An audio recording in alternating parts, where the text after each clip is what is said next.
and welcome to this workshop, Your Miraculous Life, harnessing the support of your spiritual team for everyday miracles, daily miracles, miracles left, right, and center.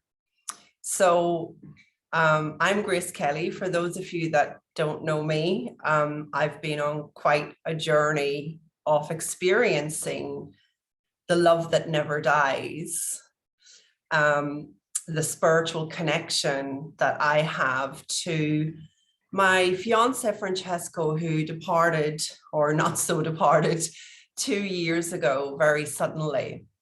And I'd been quite spiritual anyway. I'd always been interested in life inviting me to things rather than me making them happen.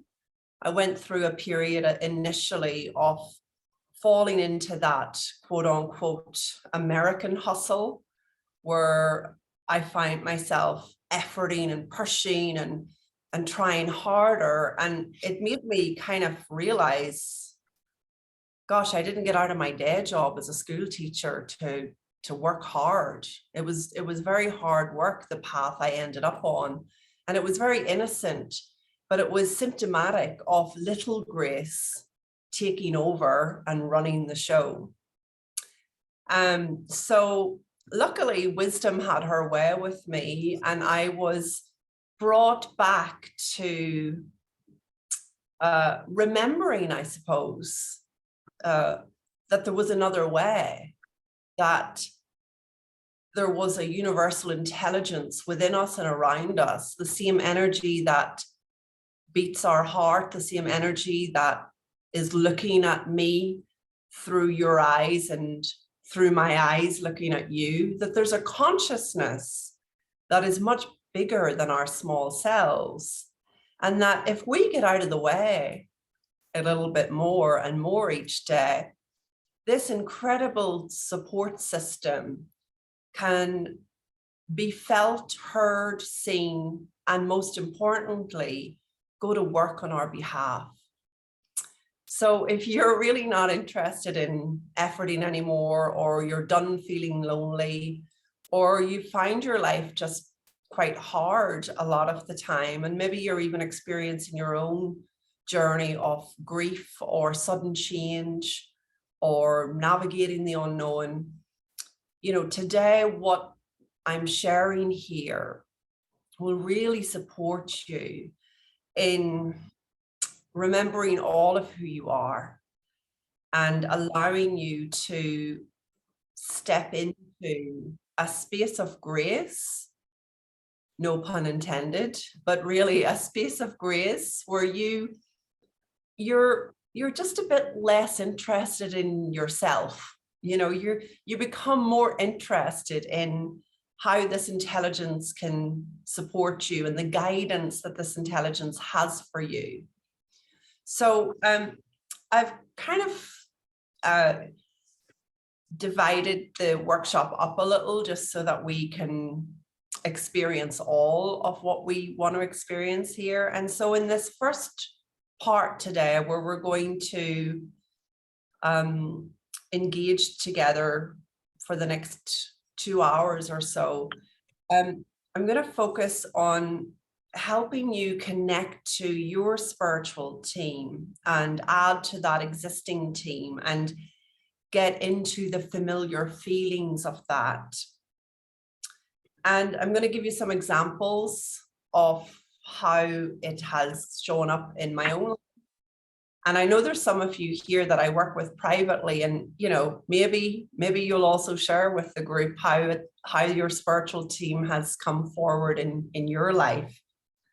And then there's a couple of practical pieces around the spiritual team that I want to share with you that will allow you to go forward in your life in connection with that. So just out of curiosity, and you can just put your hand up, how many of you feel a connection with something greater than yourselves? Yeah, okay. I'm imagining that's probably why you're all here. Okay, I don't think this appeals to people that aren't interested in that conversation. And how many of you have had experiences of kind of out of the blue miracles, or you've asked for something and it's appeared, or you've been looking for something and it happened? Yeah. I mean, I know Janine, who's here, you know, we're on, Janine's on my Living Miraculously course as well. And, you know, this week, do you mind me sharing, Janine? This week, she ultimately was, you know, looking for some extra cash, and out of the blue, after inviting her spiritual team to support her, out of the blue, someone called her and asked to book double the amount of sessions that she would normally get a request for, and then got the payment for that just on time. So like there's going to be a lot of opportunity to see how this works. But the first place I'd like to start is, well, let me check in on that.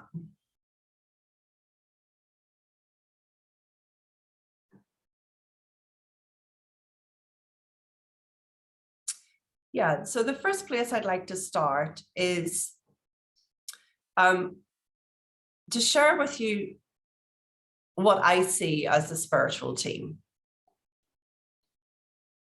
So it's really anything that you believe and have connection or faith to. So on my own journey, obviously my now deceased loved one, Francesco, is a major player on my spiritual team. And I will call on him to fix things or do things or guide me to places and people, because that's what he was really good at in this world. He was a fixer. He was always able to handle technology, whereas I would freak out. He was able to bring the energy up, whereas I tended to want to just, you know, retreat and kind of lie down. So I call on his energy as part of my spiritual team when I want help with things being fixed. It's an extremely selfish relationship, by the way, because I just get to be in this world now, ultimately calling on his support a lot of the time. So this morning I went to the store and I thought I was guided to go to the store, and I thought I really want new handbags for summer. I really want, and there's beautiful bags in the store, but I was overwhelmed with what to choose. And I just said to myself very quietly, mentally, show me which one. And I heard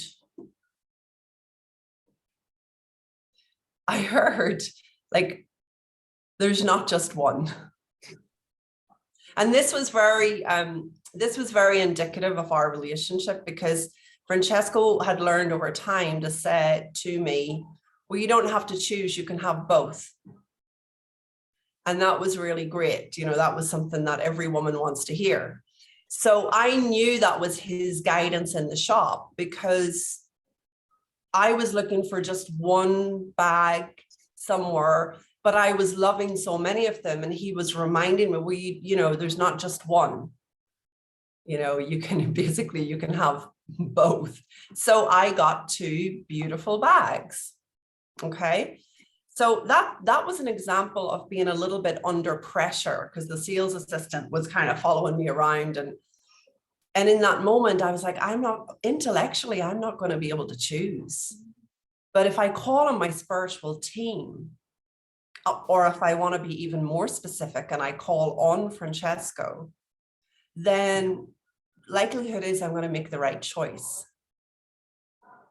So the first thing for you to know is like your spiritual team, it's not necessarily a deceased loved one, but you may have a deceased loved one. And you want to think about what were they really good at in this life? What did you admire about them? Because those are the qualities that they can bring forward, like even more so right now from where they stand. And by the way, in case you think they're not standing near you, you're completely wrong. The only thing in between you and you're feeling the connection to them is the mind, the thinking that gets in the way. And innocently, a lot of our thinking, of course, can be based on doubt and can be heavy with grief and can be worried about the future. But they are literally waiting in the wings to comfort you, guide you, support you, remind you, direct you. Our job is to ask. And a lot of the time we might forget to ask because we just are so used to efforting in this life alone. You know, we can all really, oh, it's all on me. That's the first thing I really felt when Francesco died. Oh God, now it's really all on me. Well, little did I know that he's working much harder for me now than he ever did when he was alive. Because when he was alive, I used to have to motivate him to get stuff done around the house. I used to have to entice him to do various things. Because come on, in human form, we're only ever inspired by what truly, you know, what we're truly passionate about. So, you know, you want to, even if you just have to lean on my faith here a little bit, just know that there is a deceased loved one, most likely on your spiritual team. You may not have connected with them yet. You may not have thought about them for years. You may be so close to them that your heart is heavy with grief that you just haven't been able to feel the connection fully yet. So you can take a moment just now, and everything I teach you today is going to be very simple, but very, very helpful. Oh, and I'm getting this too. If you had a difficult relationship in this life with them, maybe they worried about you too much, maybe they judged you, maybe they got overly concerned about your well-being or how you handled money, or how you handled, you know, your relationships. Please know that is all gone. Your loved one is living at such a high frequency of vibration of love that there's no worrying or judging or analyzing or human expectations going on anymore. They are vibrating a pure love towards you. So even if you haven't been in connection with this person for a while because the relationship wasn't great or it was more challenging, you have the opportunity now to draw on their vibration of love and their expertise from the place they now stand. This energy wants to get you the best, give you the best, show you the best, move you to the best. It is always guiding you to the easiest path, the path of least resistance. So just take a moment now, just close your eyes. Everything I teach you is so like minuscule and simple. You're going to be able to remember it in everyday life. Just take a moment now and just see who drops in as a potential spiritual team member.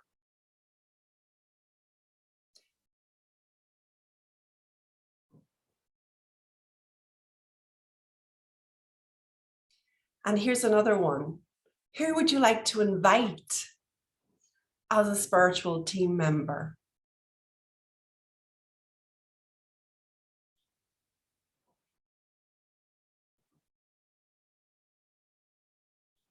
that's it. It's just as simple as that. It's an invitation. It's a gentle, just mentally inviting them in.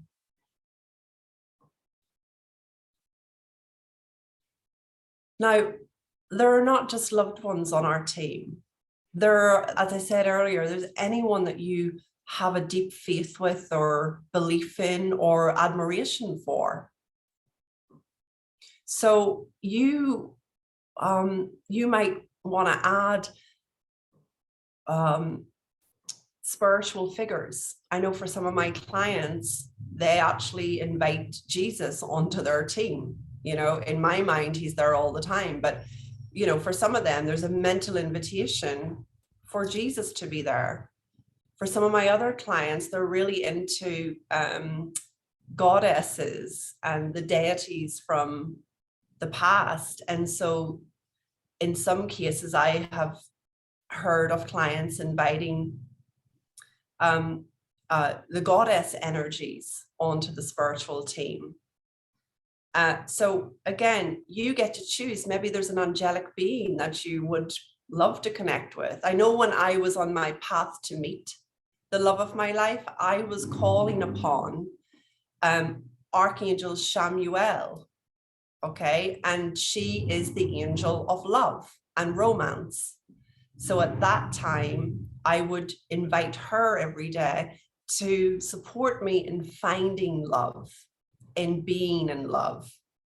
And I knew she was really with me, not even knowing at that time it was a spiritual team thing, but really truly believing in the angelic world. I knew at that time she was with me because my heart was filled with love when I saw Francesco on the airplane that day. And obviously my spirit team dropped in to my head, turn around and sit there, which meant I had time to turn around, walk back down the plane and sit next to Francesco. So again, you know, our team members can be loved ones, religious beings, angelic beings, goddesses, pets. Any of you that have a pet that you absolutely adored, you know, your pets can be invited onto your team. And again, to reiterate, the team is there to help you. That's why it's called a team. It's there to support you. It's an aspect of your highest consciousness. And part of your journey from this workshop forward will be to put your team to work and experience the evidence that comes from that. They love going to help you. They love going to work on your behalf. My one of my best friends is Bobby Reed. She passed away last June, and she was the former costume designer at Motion Pictures. And she would often help me with styling for a photo shoot. She just knew how to put outfits together. Anyway, my last photo shoot was coming up in September, and I was without Francesco and without Bobby. And I thought, oh, you know, maybe I'm not going to bother doing that. And then it occurred to me, don't be ridiculous. They're going to be able to help you from the place they now stand. So I literally just took the time, called on Bobby, helped me put the outfits together. And I was guided to go to a shop that I normally shop at. And I went into the store and I was kind of just looking at a few things. And we got in conversation, myself and the assistant, and I told her I was doing this photo shoot. Well, she gave me all the clothes in the store to take with me, anything I wanted to take with me and do the photo shoot. That to me was Bobby's guidance, because that day I had no reason to be going to that store. I wasn't going there with the intent that I was going to be given a whole wardrobe to style for a shoot. But how easy was that? How easy, how effortless. So Bobby helps me with the fashion aspect. Francesco helps me with a lot of the day-to-day stuff. My dog Hachiko, he passed 8 months after Francesco died. Understandably, he got a tumor. The love of his life was gone. He got a tumor and he had to go back to him. Hachi was the best sleeper I ever knew. When I have trouble sleeping, and I have had through my grief, I call on Hachiko. Hachi, heart, take me in to the most beautiful night's sleep. So, one moment. You can tell I'm excited about this subject.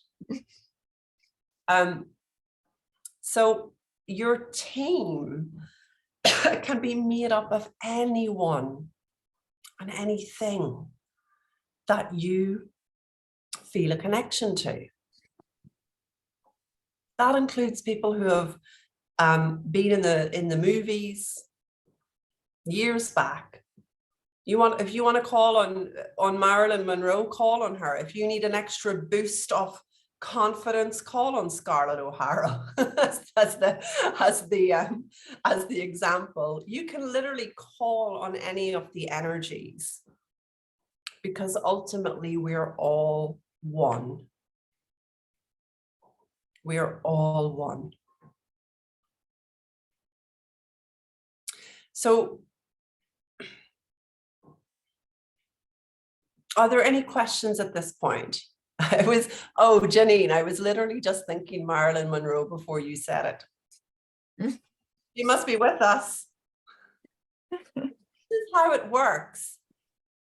You get a download and then you get a confirmation. It's not, look at that. That's just a most beautiful example of how our spiritual team is right here with us working. They drop a thought in. Now, I'm humble enough to say, is this boring the life out of anybody? Please let me know. If there's something if you're like, Grace, I didn't sign up for this bit, then let me know. Okay, good. So we're on the right page. Okay. Well, how about we do a little exercise to support you in the connection to the team. Would you like to do that just now? Great. All right. So I'll just make sure your lines are muted. Here we go.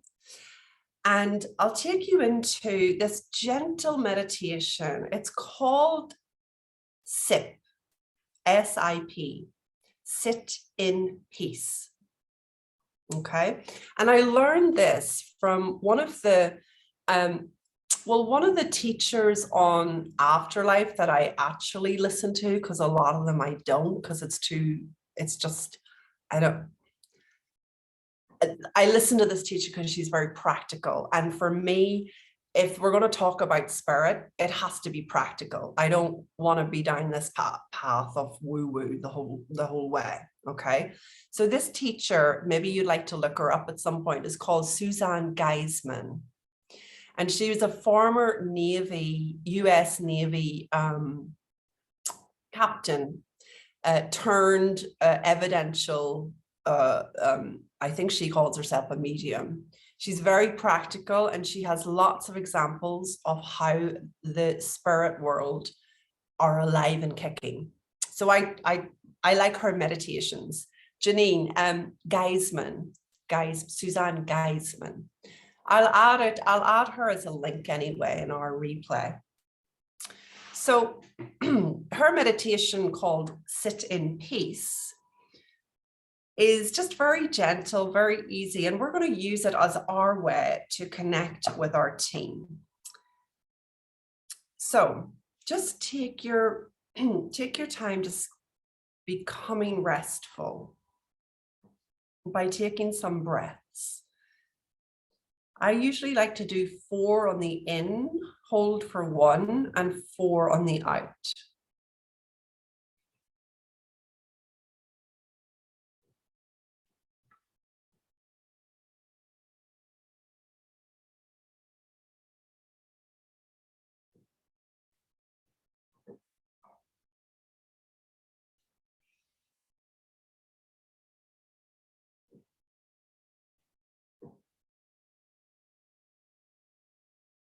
Feel yourself becoming centered.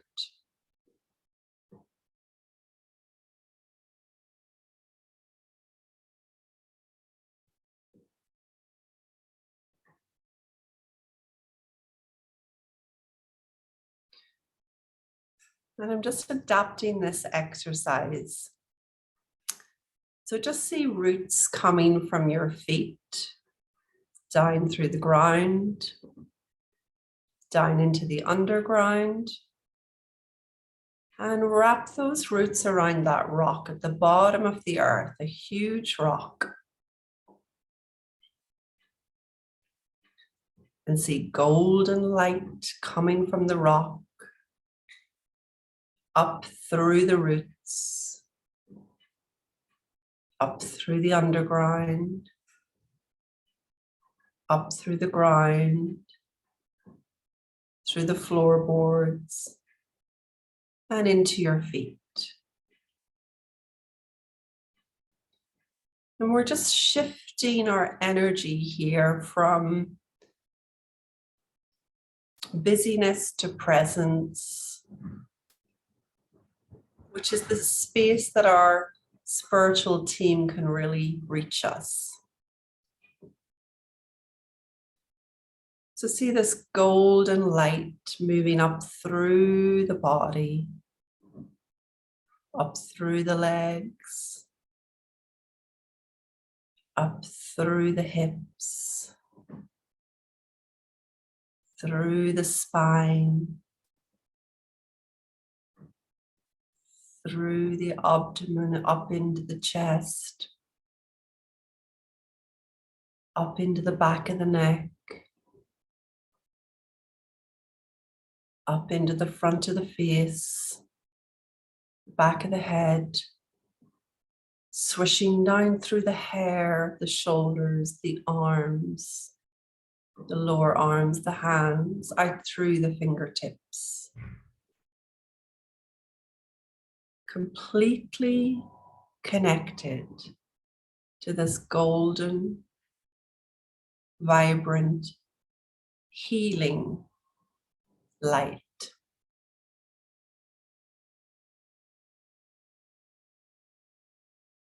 Shift your body ever so slightly if you need to, just to become more present.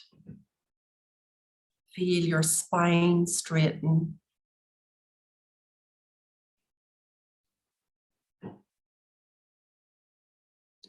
And we're sitting in peace here.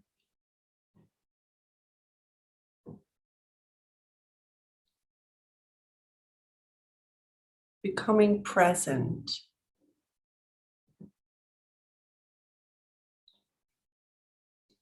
Creating the space where we can hear or see or feel the influence of our team.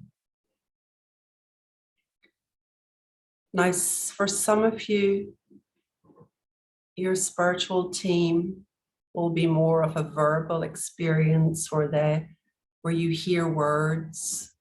For others of you, your spiritual team might be more image related, where you get an image of something.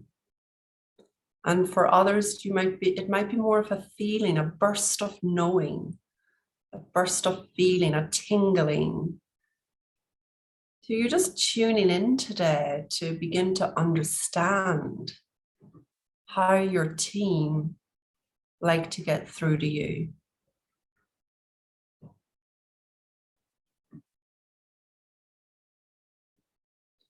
And we're just going to ask our team one gentle question. Nothing that you've got like your mind on that you're worried about. No, nothing like that right now. Just one general question. And I'll share the question with you in a moment. And you're just going to become aware after you ask the question of what sort of information you get. And remember, it's often the first thing you get, but you're going to know the difference between whether it sounds fresh and new and insightful, or like something your team would say, or whether it just sounds like you in your habitual thinking. There's a big difference. So here we go, just in this power of presence. You're going to mentally ask your team now, what do I need to know right now?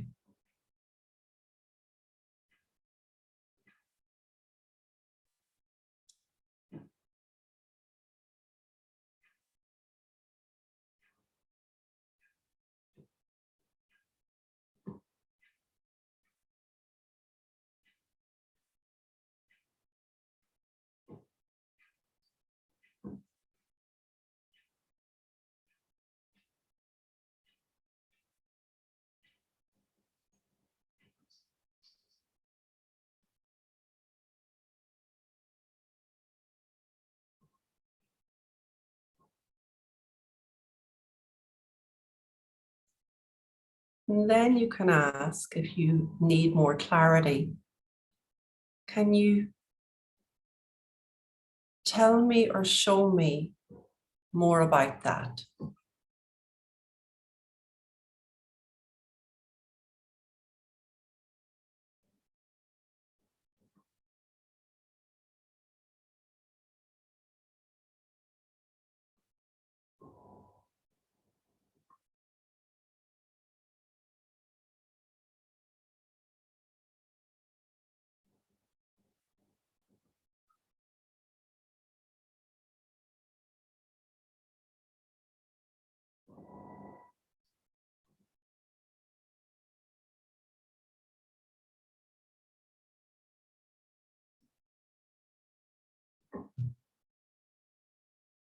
Just continue to breathe. Don't put any pressure on it. Be in this lovely feeling of presence.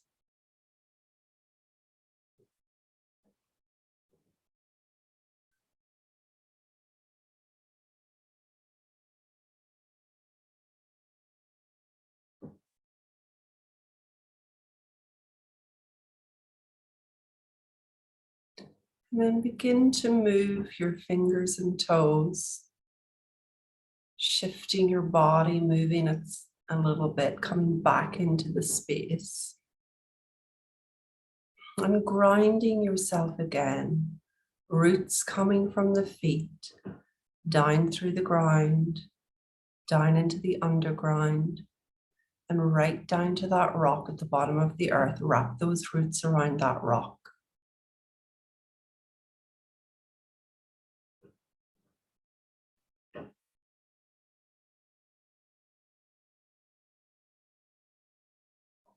Gently opening your eyes. If there's anything you want to write down, you can write it down.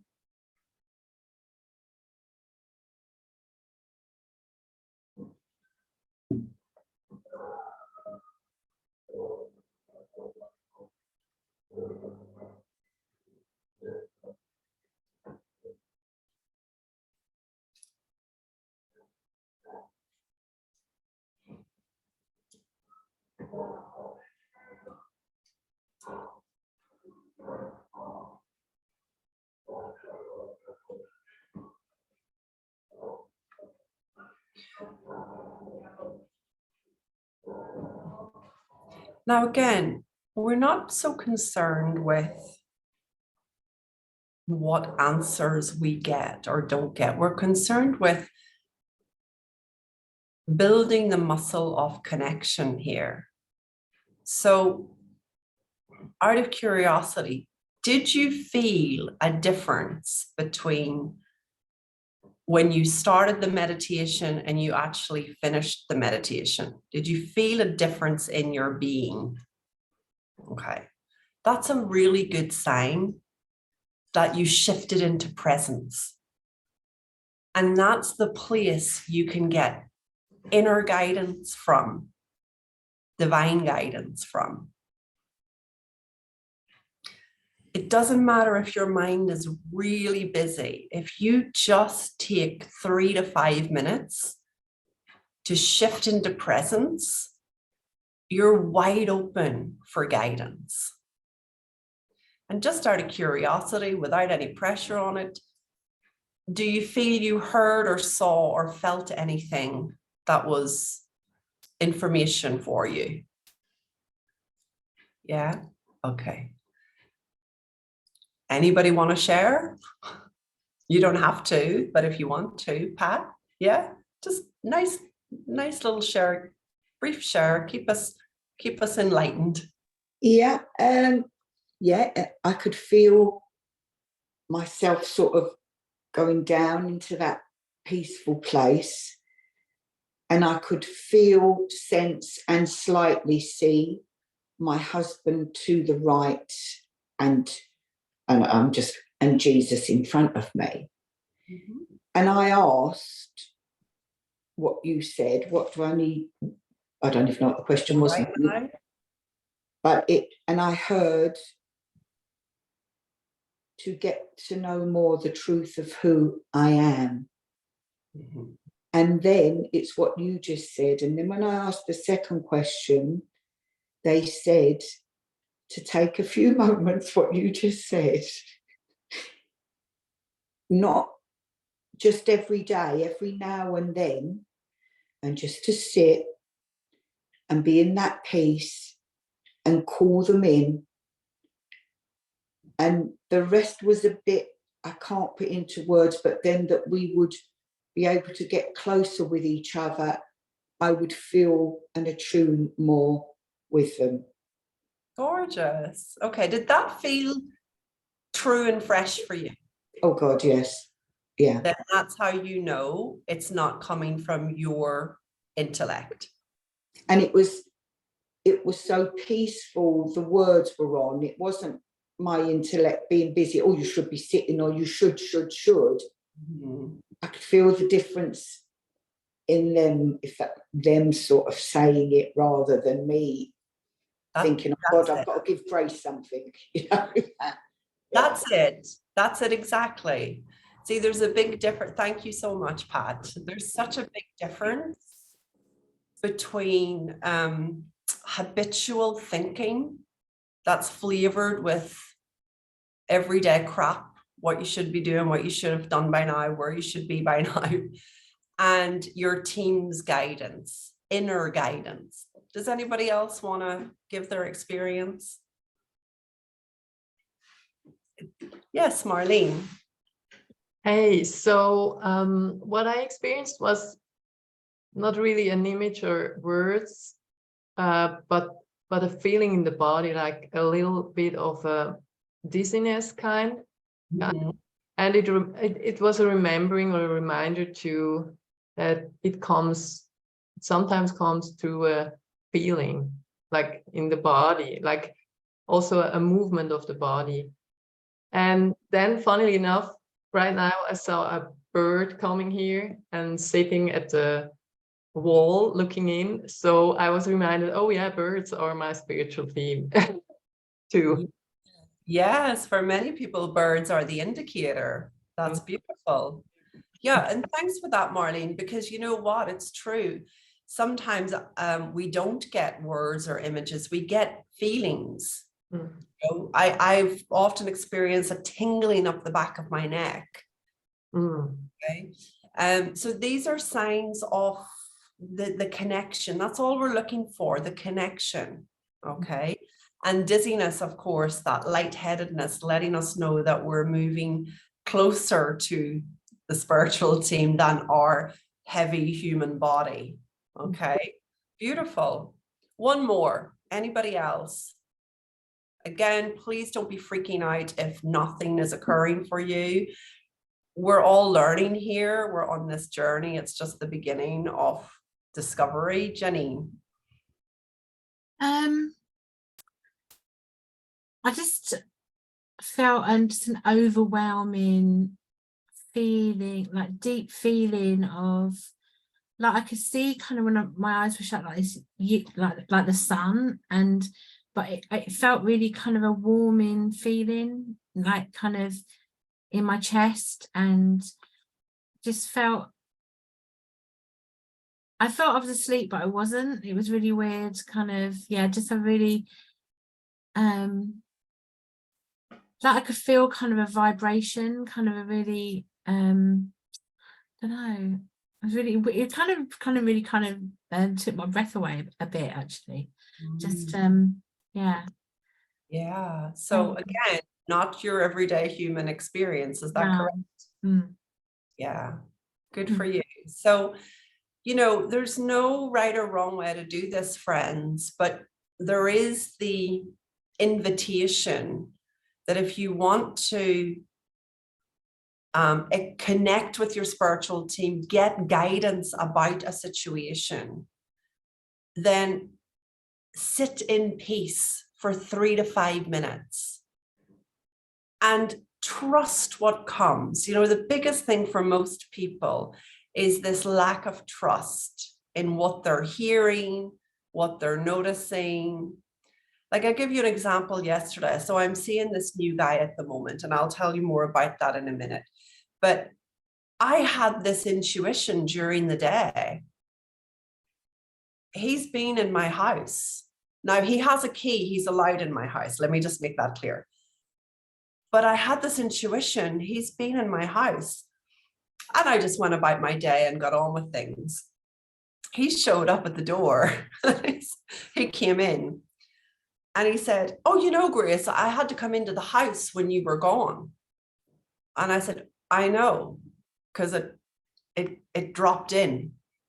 And he was like, "What? You knew? How did you know?" So you can just be going about your day and hearing things or seeing things or realizing things. And actually, it's all guidance. So the next time you're just washing the dishes and somebody's occurring to you over and over, or you've got an inkling about something that's occurred, give yourself the benefit of the doubt. The chances are that your inner guidance is telling you something, or your spiritual team is dropping in some information. So just, you know, have fun with this, everybody. This is a fun, like, amazing experience to be able to connect with the universal intelligence like this. All right. So I want to just talk a little bit about intention setting. Okay, so we are going to do another meditation in a bit with our team, but I want to talk a little bit about intention setting. Because one of the ways that I have really been able to get so much evidence and clarity about the existence of Francesco's presence beyond his physical form is through setting my intention with regards to what I wanted to experience. So let me give you, I have them on my phone here. I have hundreds of them, but I have to write them down. So let me give you an example. So recently I wanted to join a gym, but I wanted to go to exercise classes. I didn't really want to go pumping weights and doing sweaty stuff. And a friend of mine had been telling me about her gym. And anyway, that morning I woke up and I said, literally, this was the intention. Okay, spiritual team. And then I thought, no, not spiritual team, just Francesco, because he was really good at exercise. Okay, Francesco, please, get me to the right gym. Help me find the right exercise classes, because there's so much to choose from and I'm not taking any action anywhere. So that evening I went to dinner with this friend and she said, "Oh, I won't have that," because we started talking about her diet, let's say. She wasn't going to have this or she wasn't going to have that. The next morning she was going to the gym. And I said, "Oh yeah, you told me about that place." Tell me a bit more. Well, you know, Grace, it's mostly women. It's a small group. The classes are fantastic. You can just show up when you want. They go on all day. And I thought, oh, hang on a sec. I just set my intention this morning for a new gym. Could I have the phone number? So she said, I'll take you to it. Well, you can come and check it out. So I go to the gym. I sign up for the classes. I'm in love with the classes. I was speaking to my lovely client Maureen in the UK about, you know, getting some more exercise going.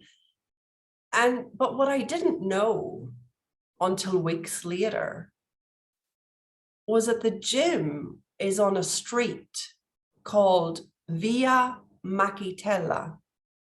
Well, Francesco's surname was Macchitella. Right? Like, you can't make this up.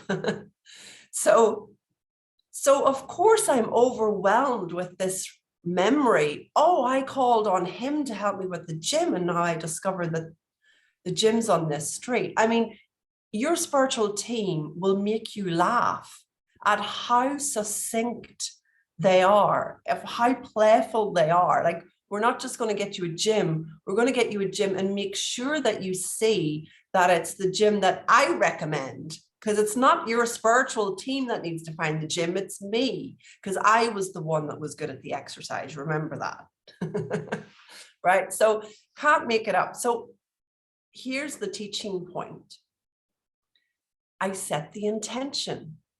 I wanted to find a gym that was more related to the type of workout that I would enjoy. Okay? So how do we set intention? We simply say, we either choose a member of the spiritual team that was really good in that area, or we just be general. All right, spiritual team, you're going to have to inspire me to move my body today, or whatever it is. I'm looking for a gym, or I'm looking for a particular outfit, or I'm looking for whatever you're looking for. They already know where it is. And you'll be guided there. Just remember how I was guided. I ended up at dinner that night with a friend who goes to that gym. I didn't go looking for it. It just so happened that that's who I was with. Our team is connecting us with people, places, opportunities. Our job is to set some intention. Now, let me give you another couple of these. So recently, September just passed, I got this inkling about going back to London for the first time since COVID. And, you know, my rational mind said, oh, you don't need to do that, Grace. I mean, you know, it's just an extra big expense and you don't need to blah, blah, blah. But my spiritual team were obviously really keen that I did this because it wouldn't leave me alone, this idea of going back to London. So I said to the team on a particular morning, listen, if I'm really meant to go to London, you're going to have to give me a sign, and it's going to have to be really obvious today. So I get up, I've set my intention, I go about my day, I take a walk with my dog, and my dog starts pulling me in a different direction.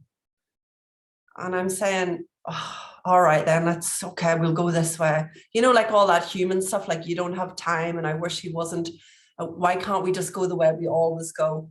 But I let him do it. Well, he took me to a wall where there was graffiti written on the wall in Italian that said Londra, which means London.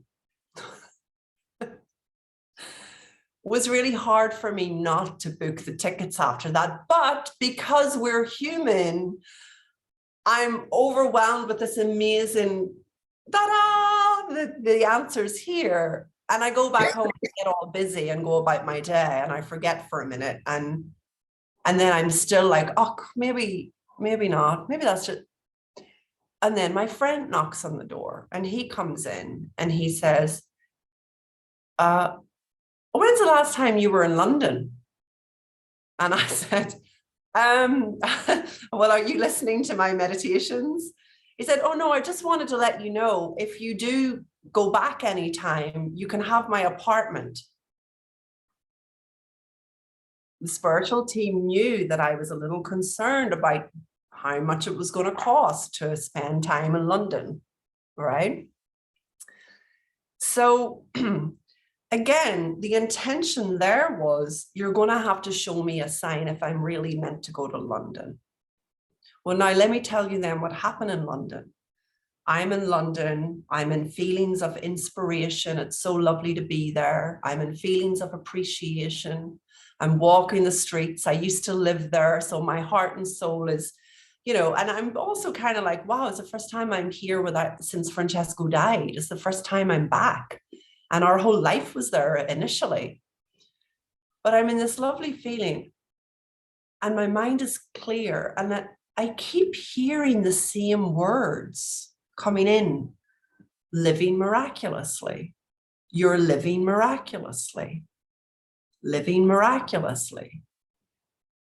And then it hits me. Oh my God, that's the name of my next group program. Well, I came back from London. It was all amazing. I had a great event there. I had a great time. But I came back from London and I called my colleague and I said, you know, Dominic, I have a download for a program and I feel guided for us to do this together. Are you interested? And he said, hell yes. And that program is now, we're 8 or 9 months down the line. It's running for the 3rd time consecutively with over 100 participants.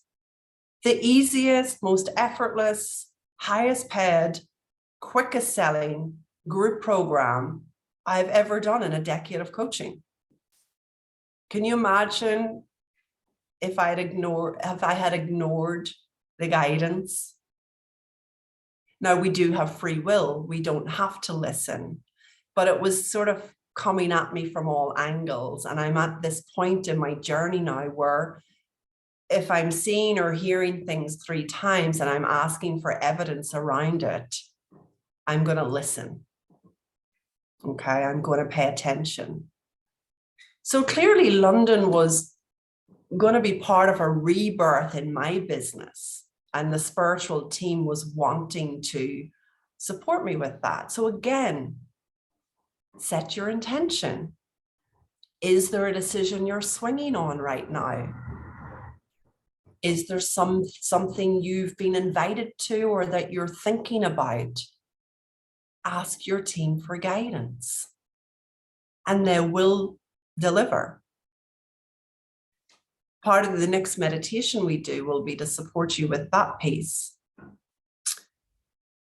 Let me check in here. Are there any questions, comments, situations at the moment that you would like to ask?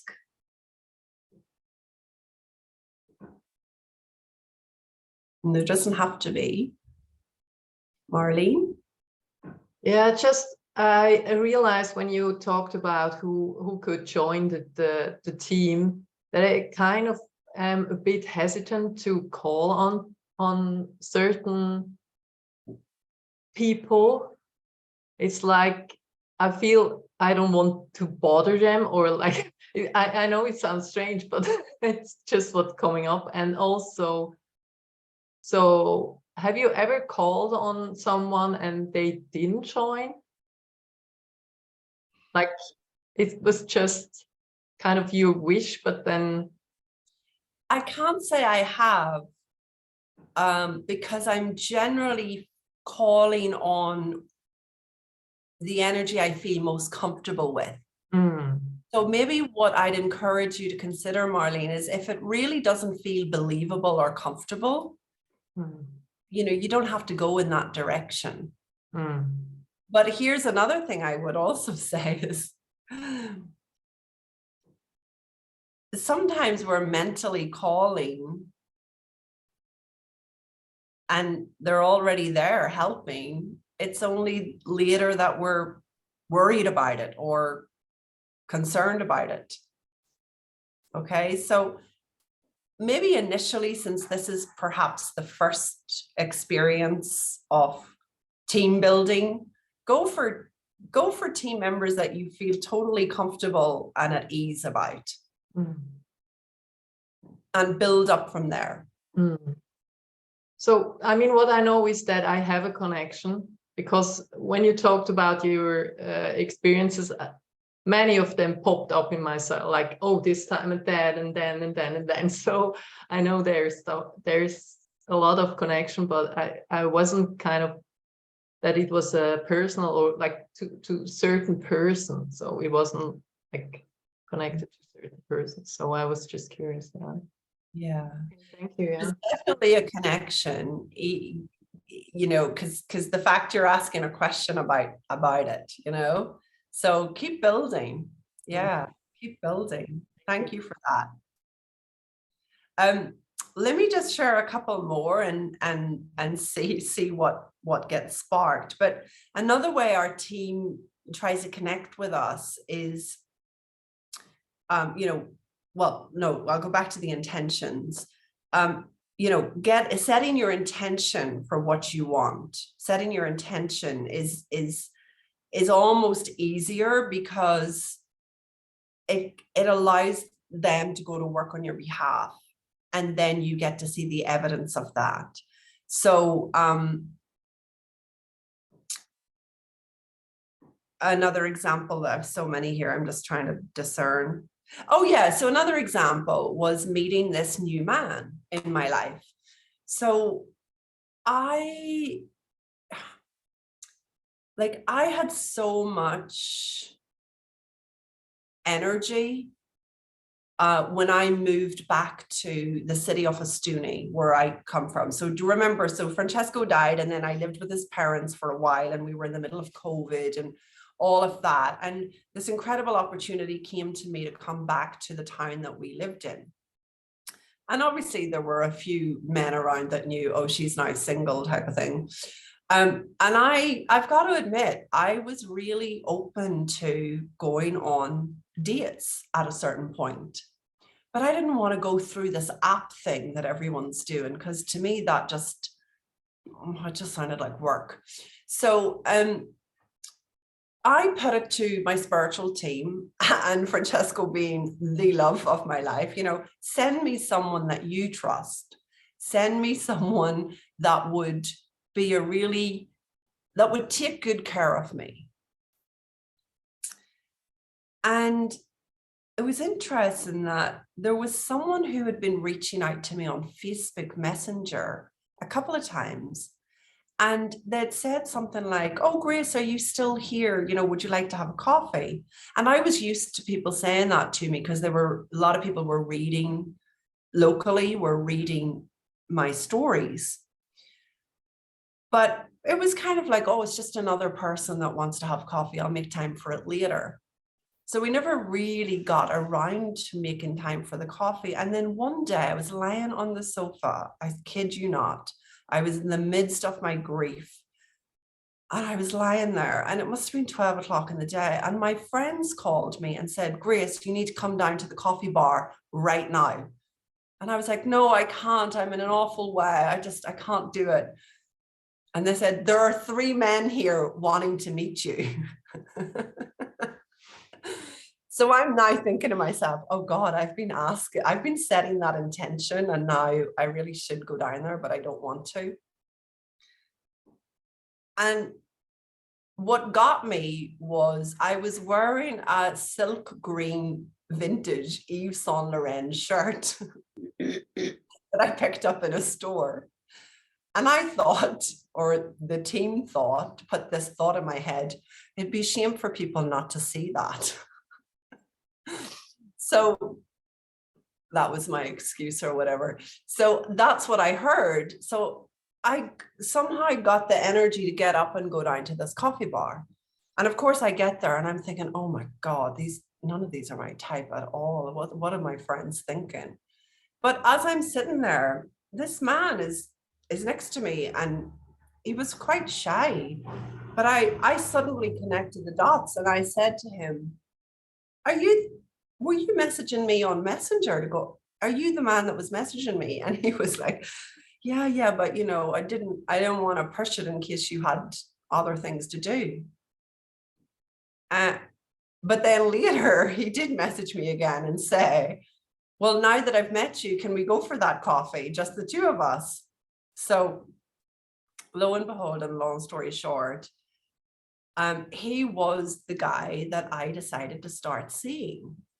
And he has shown up in a real kind of caretaker kind of way, chivalrous, romantic, respectful, careful. And I remember saying to him, how did you know about me? Or how did you? And he said, well, my heart's been broken a couple of times, and everything I read about what you wrote on Facebook about your relationship with Francesco, well, it made me believe in love again.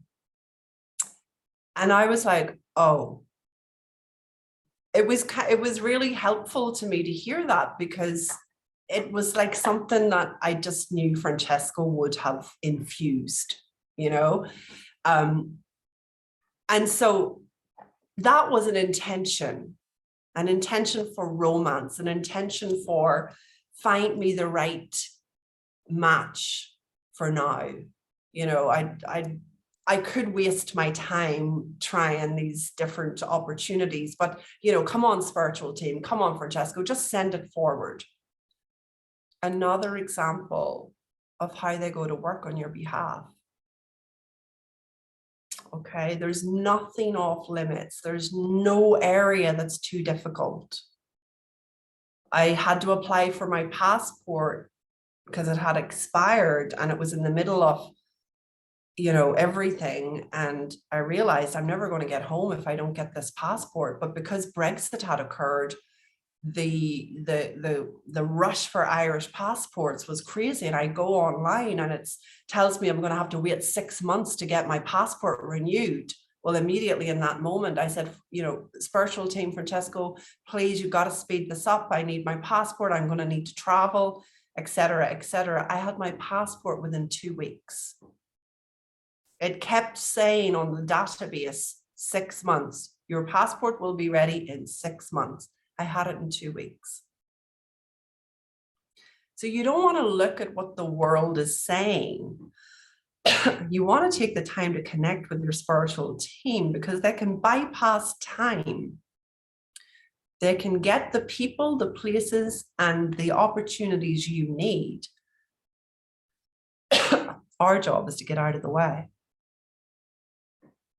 So let's take a 5-minute break, and we'll be right back.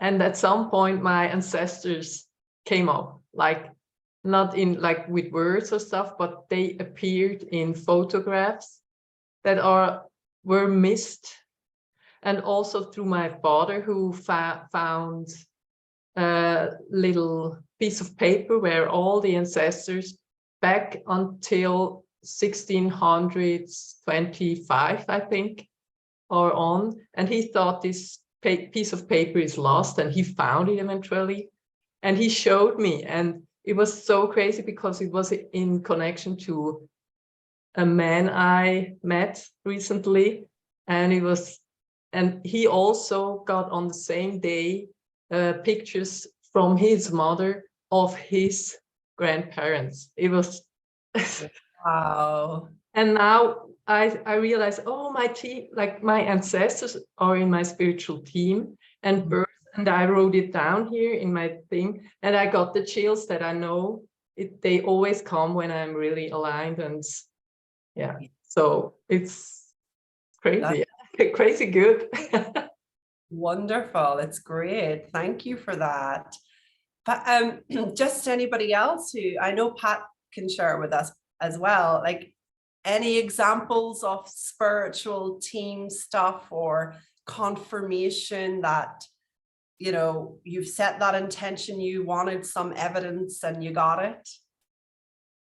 Go ahead, Pat. Yeah. Yeah, the only thing I didn't do in joining the Living Miraculously group was I didn't do the journal. So I've had so many since, because my husband passed away very suddenly, and I was having obviously a lot of heavy thinking in grief, and I just wasn't getting anywhere. And then the Living Miraculously came up, and I decided to do it, and I had no idea why, because I hadn't been out anywhere, I hadn't done anything. Anyway, so I joined the group, and since joining the group, I mean, I've had, like Marlene, the first thing that started to happen was I wasn't looking for anything at the moment. I just wanted some comfort and some soothing from my team and from my husband, and to know that he was still with me, even though I do believe in that, but I was so lost. So the first thing I did was I looked out the window and I said, let me know you're here. Let me know you're here. And within a couple of minutes, there was robins, not one, there was robins on the tree. And not only were they there, two flew off and one sat there, made himself big and fat and just stared at me. And so I knew, and my husband had a big belly, so this robin did sort of go. So I've had the birds, I've asked numerous times just to know that he's around me, and birds will just, woody woodpeckers, they will just fly outside my window. It's just been amazing. Then it went to songs. I kept hearing this song in an advertisement. I was thinking, oh, I know that. But 3 times I heard it and I ignored it. And then I was on Miraculous Living again, and then something clicked with me. So I Googled the song, and it was a Jim Reeves song, Welcome to My World. And I played it, and it was like my husband was singing the song to me to let me know, welcome to my world now, I'm with you. It was just, I actually picked up his photo and started to dance, and I actually could feel the way he used to move when we danced. So I kept asking for a lot of just reassurance he was with me, rather than for things that I sort of wanted. But then I joined the group again, and I've joined the group again. And then it changed to where Jesus kept sort of coming into my mind. And then I started hearing, what was the song? I was really feeling down, and I was having a lot of physical problems, and I was thinking, I just want peace. And then I started hearing, make me a channel of thy peace. So I Googled it, and I listened to it. And then YouTube made like a mix for me. I don't even know how this works. And all these songs of Jesus come up. And when I sit in them, the whole of me just is so open to love. And when I'm feeling down again, I will hear the songs. So then it changed to Jesus. And then I've started getting poems about Jesus, which I've never had before. Do you have one of your poems with you? Yeah. You too shy to share, or would you be open to share? Well, all right. I'm a bit embarrassed. I'm a bit embarrassed. This is such an example of a spiritual download. So Pat said to me on our private coaching call last week or the week before, I'm not very good with words. You know, could you send me some of the prayers that you say?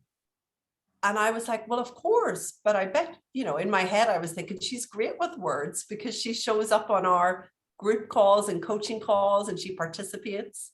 But then like this poem got downloaded through you. Tell us the story. Well, when I was living in Ireland with my husband, I joined a little writing class. There's too many links. It takes too long to tell you why, because I've never written a thing in my life, but I just joined it for the fun of it. And when I started to do it, so they'd give us a theme. I don't know, object. And I'd sit there, first one I thought, and then I started to hear the words. So I'd start writing it down. And I'll be honest, I am not being big-headed. When I read it, I thought, bloody hell, that's good. That's not me. That is not little me, Pat. I did not write that because the words, that is not me. Anyway, cut a long story short, it only lasted a little bit because of COVID and it passed. And then I took my husband back to Ireland a couple of months ago, and I met the people and they said, would you like to, we're going to do the Zoom again. And I thought, I don't know, I haven't done it for years. Anyway, cut a long story short, this week they started it. So I went on. And so I had to do something on direction, which was really strange because I had no direction. I couldn't think of anything. And then this download started to come. But it turned into Jesus. It was the direction of looking within and Jesus. And I was thinking, oh my God. Anyway, I did that. But this poem then they said, just write anything that comes to your mind. So when I got the first couple of lines, I thought, I ain't going to read this out. I just felt a bit silly. So I'll read what came out because I wasn't expecting it. And even though I was brought up a Catholic, I've not always been religious in going to church, but I've always had an affinity with Jesus from when I was young. So it went, Jesus, my saviour, who died on the cross, please help me deal with my loss. My heart it has broken in two. I know that your love will see me through. In times when I am sad and missing him, you bring him close to me and I see his grin. I know he is safe in your tender love, sitting with you up above. My heart fills with joy as I know he is with you, both looking down on everything I do. I feel supported and that heals my heart. I wasn't expecting him to part. As your love, Lord, gives me faith and hope, it's getting a bit better, a bit easier to cope. I hear the songs, Lord Jesus, that you place in my heart to let me know that we don't really part. Love is eternal, as like we are. Seems such a distance, but love isn't far. It's always inside us, no matter where we go. That gives me comfort and helps me to grow. So knowing, Lord, you are with me, eases my pain, letting the suffering go, not remain. Wow. Talk about a spiritual download. Absolutely amazing. So and this is from the woman that it doesn't feel she can write. But the little Pat couldn't. When you got me going, Grace, when you sent me some, I think it then opened me. And just the last bit before I don't want to take up any more space. So since doing the 3 Miraculous, and I've also chosen to do some private coaching with Grace because I feel that affinity. But songs have changed now. Jesus has changed. And I can see the car that we had. If I'm thinking about it, it will turn up. I will see his name on shop windows and start laughing. Even Grace, did you not say, or did I hear it wrong? What was the name of the angel of love? Samuel. Well, his name is Samuel. Oh. So when I heard that, it wasn't exact, but to me, it was again. And then a bird flew to my window and I thought, oh my good God. The last thing I want to share has been one of the most biggest for me. I haven't even told you this, Grace. I forgot because I've had so many. I was sitting here the other day and I was a bit lonely and I don't know what it was. And I looked up and oh my good God, hand on heart, his face, the profile of his face was on the wall, the forehead, the nose, the hair, the mouth. I was so gobsmacked. I took a picture and I was just absolutely blown away. And I showed my daughter the picture, which isn't that great because you had to be sitting there to see the angle. Straight away, I never said or anything. I said, what is that? She went, oh my God, that's Dad's face. There you go. So, yeah, so that was, and then I'd forgotten all about it. And then again, the other day I was sitting there and I was just looking, and there he was again on the wall, the face, unbelievably, his whole profile. It's the love that never dies. The love that never dies. Thank you, Pa. That was so beautiful sharing. Thank you so much.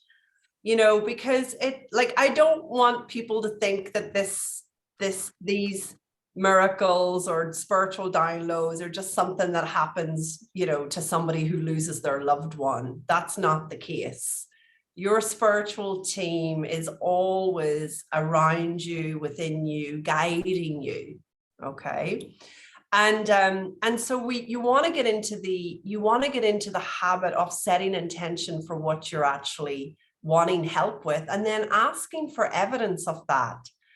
You know, like in the case of the trip to London and me being guided to the sign that said London, you know, you want to let yourself move into that intention setting, because I can promise you, your faith in something greater than you will begin to grow. And there's nothing more powerful to guide you through life than this. You don't want to be going through life just everything on your own back, everything on your shoulders, everything based on what you can come up with or what you can think up or what you can manifest. I mean, what we can do is so tiny compared to this intelligence, but it's kind of waiting in the wings. We want to invite it. This energy isn't going to interfere with our free will. It's waiting in the wings, asking, or, you know, patiently. And I'm sure a lot of times, maybe getting frustrated with how we're trying to do life in a hard way, when actually there's a path that we can be moved to that's so much easier. All right. So notice the songs. The songs are another way. That's a great example. Notice the songs. Notice numbers that keep showing up. Notice anything you're hearing or seeing or noticing 3 times or more. All of these are miracles from the divine. And our job is just to tune in. Meditation, a quieter mind, is the most quickest, easiest, most beautiful way to tune in. All right. And the one we're going to do now is to support you with getting a sign from your team. Don't freak out. We're just taking this meditation to another level where we're going to literally be requesting the sign. All right. So I'm going to share with you just in advance of that. Oh, let me check in if I want to. No, we're going to do the meditation first, and then I'm going to share my experience because I don't want that to influence you. So let's close our eyes. And take those deep breaths. Letting yourself be here now and slowing down the busy mind. You can place your hand on your chest this time and breathing into the count of 4. Notice the chest rising into the hand. And on the out breath, falling, letting the body fall into a relaxed state. In through the nose, 2, 3, 4. Out through the nose or the mouth, 2, 3, 4.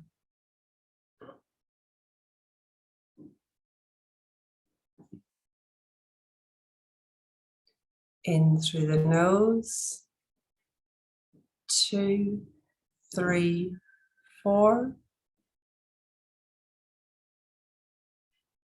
And out through the nose or the mouth. 2, 3, 4.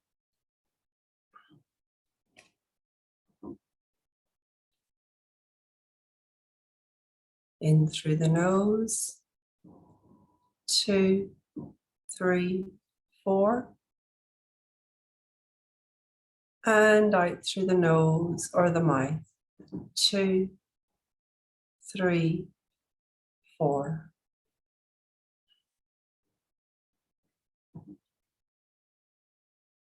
Totally supported. Feel the weight of your body without judgment on the chair or the sofa. And remove your hand if you wish from the chest. Just place it in your lap or keep it there. It's up to you.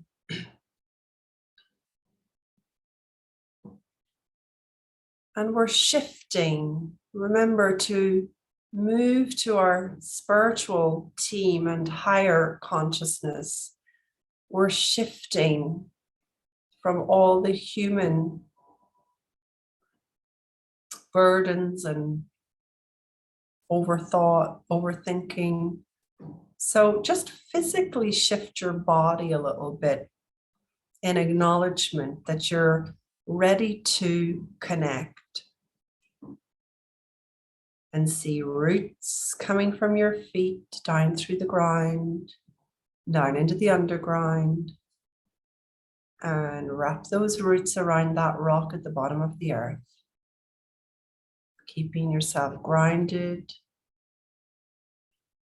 and supported.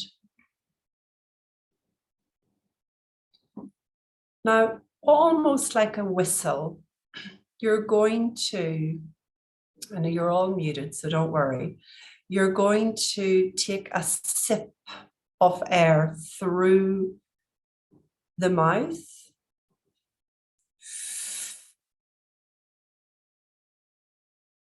And out through the nose.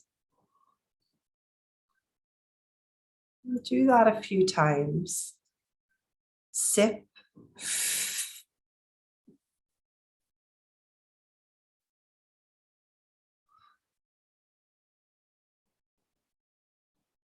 And sip.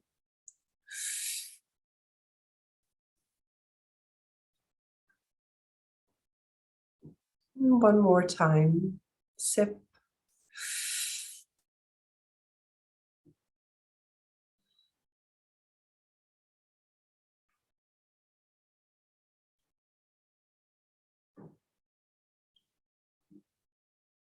And just feel yourself at peace. Nowhere to get to. Nothing to figure out.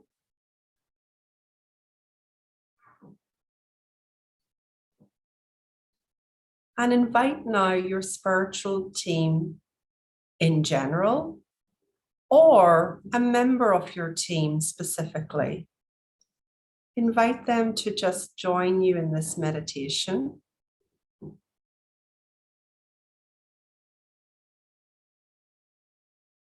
We just do that mentally.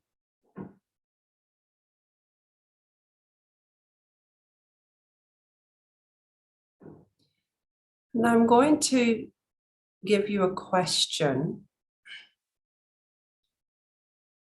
And you're either going to get an answer in the form of an image or a feeling or words.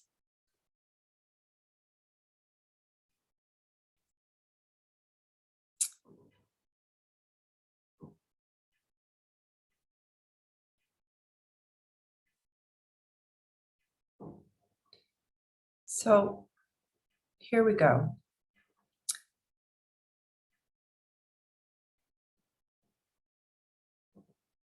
Please, can you validate that our connection is trustworthy? How will I know it's you?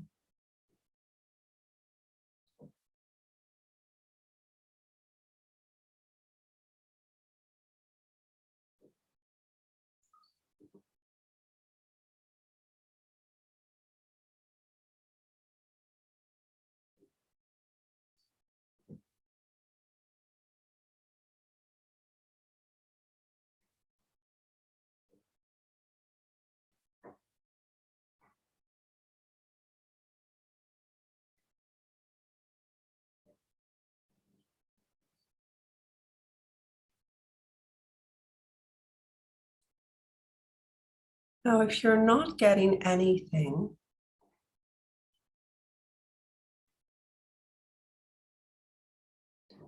then what I'll invite you to do is to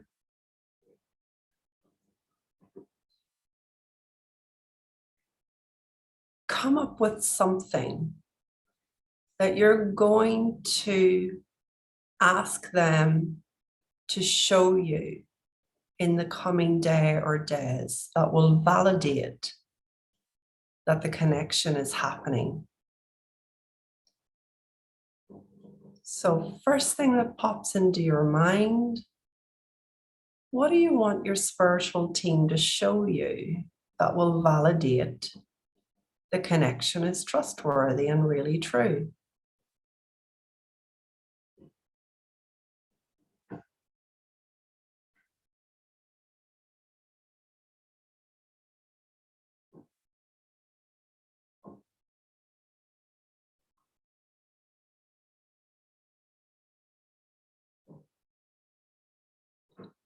Set your intention to be on the lookout.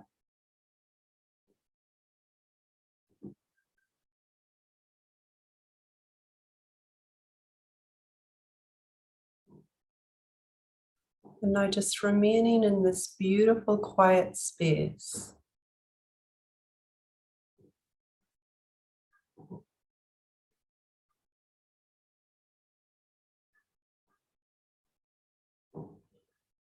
Feel how different this feeling is to your ordinary, everyday human busyness.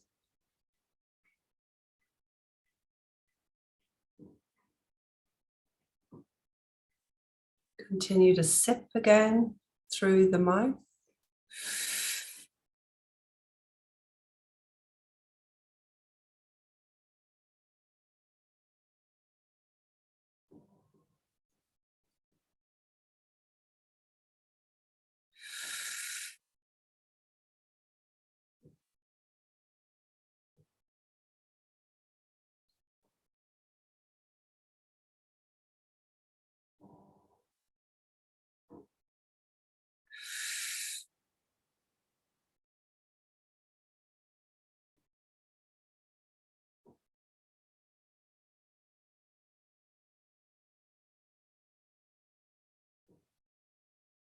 And thank your team for the guidance. And see roots coming from your feet, down through the ground, down into the underground, right down to that rock at the bottom of the earth, and wrap those roots around that rock.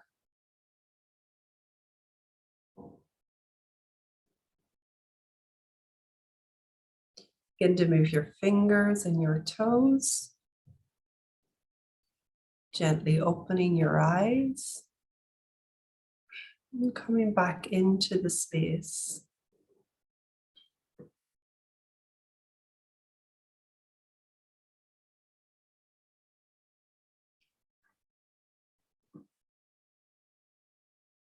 So this is this is a way we can ask for signs, really, that our connection is valid.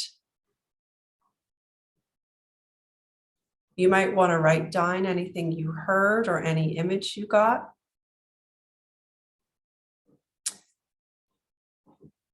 When I did that,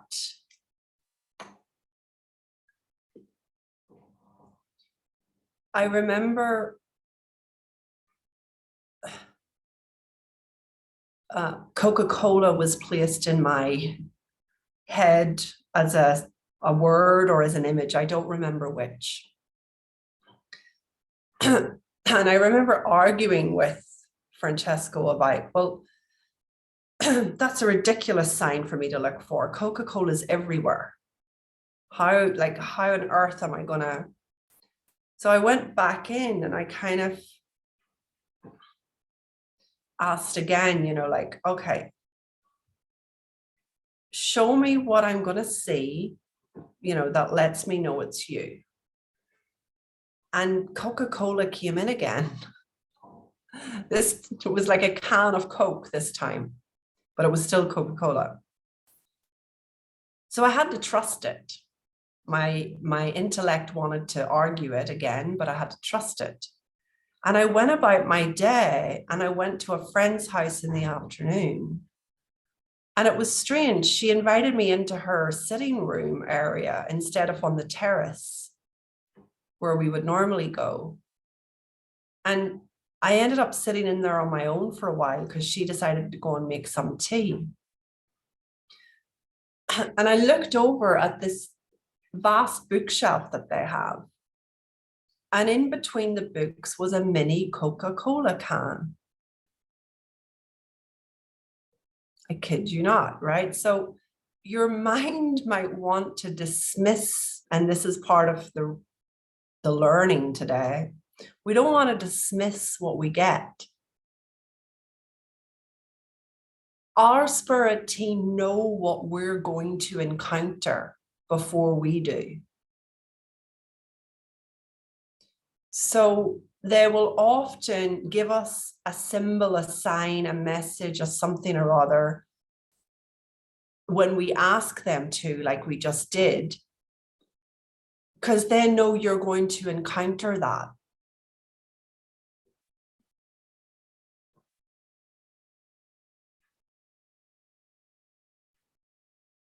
And that's a way to validate your connection.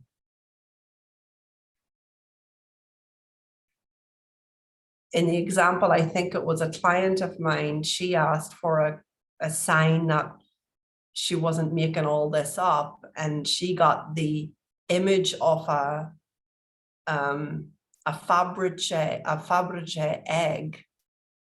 I think it was her. It was somebody. A Fabergé egg, which is a Russian egg. And she was like, strange, but I'll go with it. But a day later, she was traveling through the airport, and lo and behold, she was in the UK. She was traveling through the airport, and lo and behold, she was guided to the gift shop. And in the gift shop, she was guided right to the spot where there was a whole section of Fabergé eggs. And her connection was validated. So you can ask what you're going to see as a sign. And if that's not entirely easy for you to get information on, you can say, look, show me, and see what image pops into your head, because it's them placing the image in your head anyway, because they know what you're going to encounter. Pat says, I kid you not, my husband's image is on the wall. We are not surprised.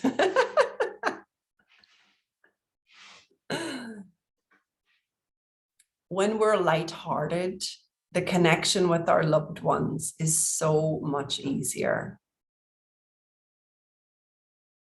Of course, we have our experiences of grief and heaviness and burden and regret and loss.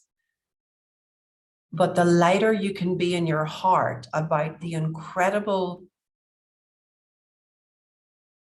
place they now stand, the easier they can be with you and help you and comfort you. They are so alive with joy. Everything that occurred in this human experience could never compare to what they're living now. And so there's something about wherever you are on your journey with grief, there's something about as you see the truth of that, you'll feel yourself lighten and you'll find your joy again. And not only that, but you'll continue to have this incredible relationship that goes way beyond this time and space and physical world. Pat. I know you can all think I'm crazy, but I have to share it because it's so funny. When we were doing the exercise, I asked my husband if he'd move out of the way and let Jesus bring me a sign. And I'm no joking, he didn't like being told what to do. And I think he's turned up all seriously to say you're not just asking Jesus. I swear, that's what I'm getting in my head. Trust what you get. They have a sense of humor. Trust what you get. I love that. Anybody else want to share? Question, comment? Lee?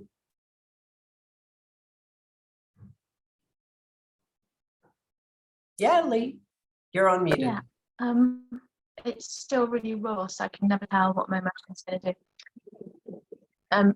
So my son Edward, he passed in November, and well, some really interesting things happened. First of all, when you speak about downloads, I don't know, like for myself, I didn't really understand it.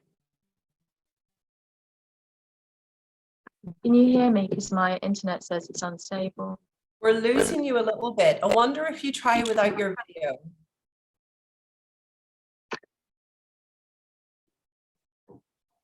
Try now, Lee. Okay, can you hear me? Just about, yeah. Can you hear me now? Yeah, go ahead. Oh, yeah, so when Edward died, his brother received a download and made some music that night, made a song for me, which he said I didn't do it, it just came through me and I didn't have to go over it or, double check it, it just came. So that was on the night that was amazing. And then me being me, I'd said to Edward, well, I've had numerous amazing experiences, but one of them I said, oh, come on, show me in a way that will mean something to me. So, this was sort of almost like beyond the feather or the robin landing at my window. It was just, what, come on, show me in a way that that I will know. And so I had a friend that had been off to see a medium somewhere who I don't see, it's not someone I see often. I mean, it's a friend who I've just come into contact with maybe a couple of times a year. And he arrived at my doorstep and said, I went to see a medium for myself for something I needed to, speak to somebody. He said, but Edward came through. He'd left messages. It was absolutely incredible. And then again, I feel on this journey of grief, I can feel exactly what you're saying, Grace, about the lightness or the lighter that I feel.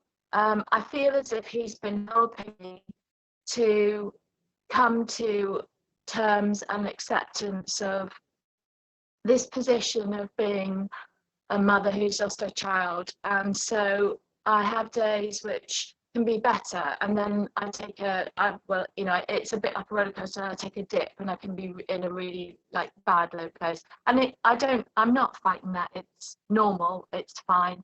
But when I'm in those places and I ask him and I say, please show me, today I really need you to show me in a way. And on this one day before I went to bed, I said, if I could just feel your arms around me, I want to feel you physically.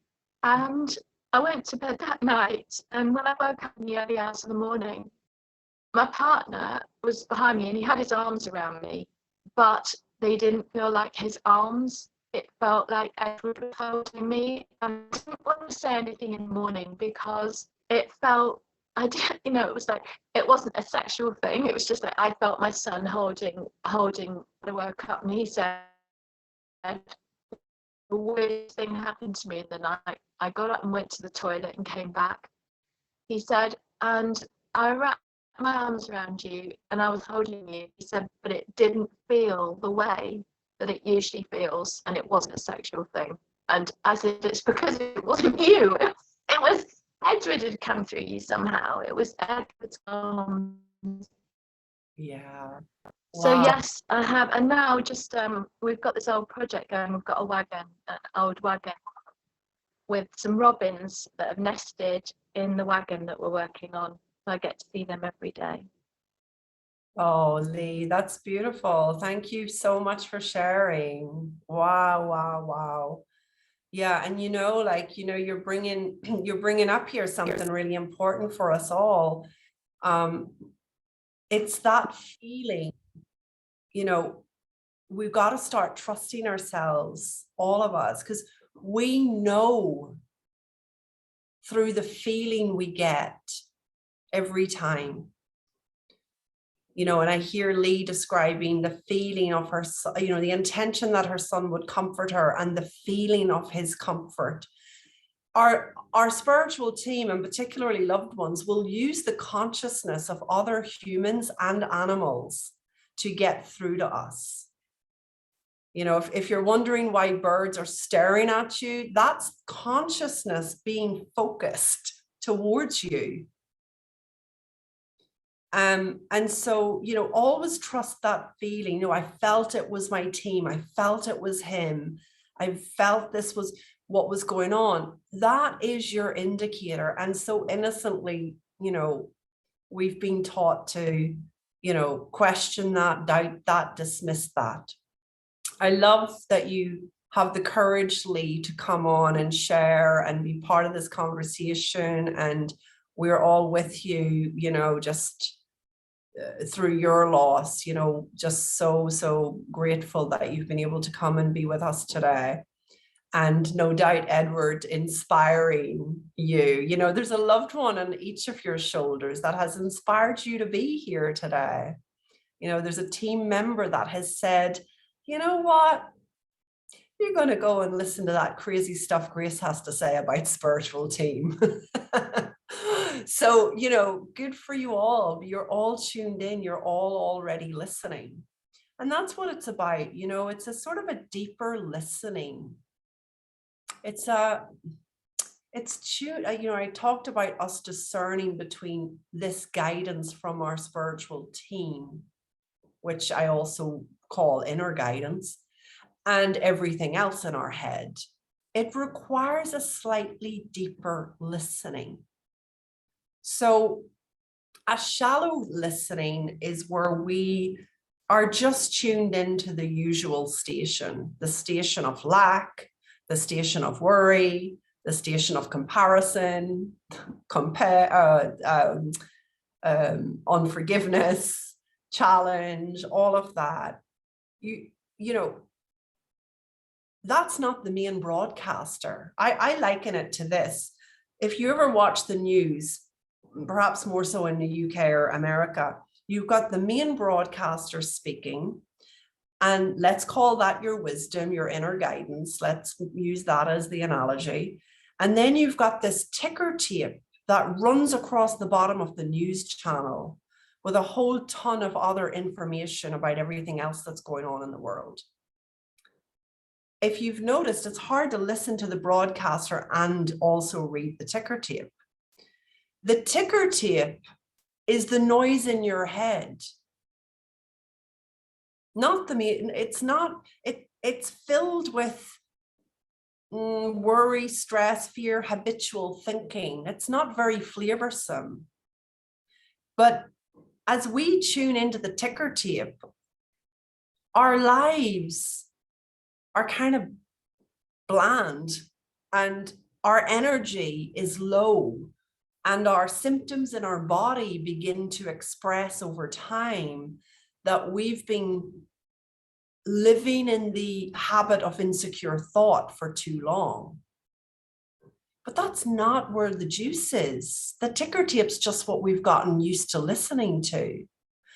As we listen more deeply, we come back into the broadcaster, the main broadcaster, wisdom, inner guidance, team's guidance. And that's usually filled with a lot of common sense, a lot of, oh yeah, let's try that. Oh yes, I must do that. That's a good idea. It's not like this big crazy, oh, but if I connect with my spiritual team or my wisdom, maybe they're going to ask me to like move countries and give up my job and like, you know, leave my dog behind. No, the main broadcaster is always going to give you fresh, insightful, honest, clear guidance. So a lot of our journey together is coming away from the ticker tape. I like to call that also Bob the drunk guy in your head. He's the one that's always shouting obscenities at you. He's the one that's always comparing you. He's the one that has you worrying about your symptoms 24/7. And ultimately, he's the one that is making sure that your spiritual team like doesn't have any leeway because he wants you to listen to him. But just as you wouldn't take advice from a drunk on the street, you must stop taking advice from a drunk in your head because it's not filled with any sort of wisdom. Okay, so again, we can invite our spiritual team.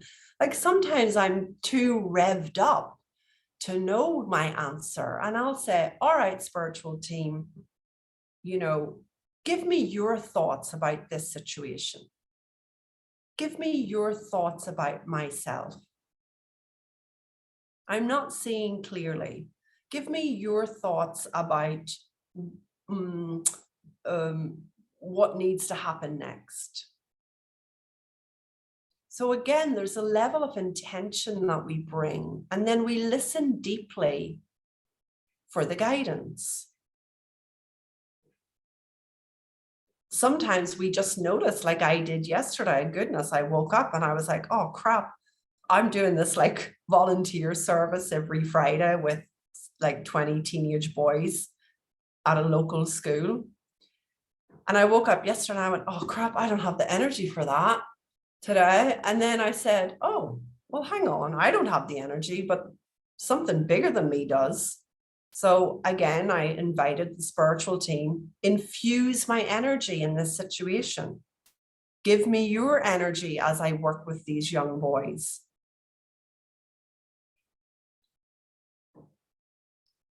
If you think it's all about you and it's all on you, you're going to be in trouble, friends.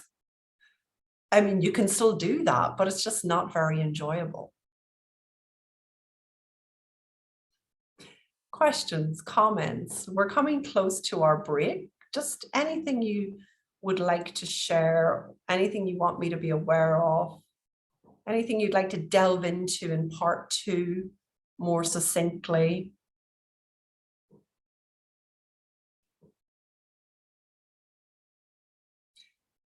Maureen, you need to unmute, sweetheart. If you can. Yeah. Yay. What would you say the obstacles are in reaching your spiritual team? If you've got people in mind, but you don't feel like you're getting in touch with them. I mean, I guess being too busy in your head and etc. May well stop them from coming through, or you hearing them coming through. So are there any other obstacles that you would say that would stop that happening? So it's only an obstacle on our side, Yeah. not on theirs. So they're always available. If we can get into the habit of just inviting despite knowing there might be our personal obstacle.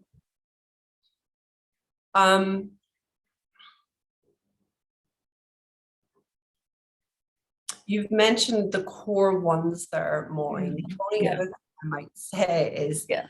you know, a lack of any sort of faith or belief in it as a possibility. Yeah.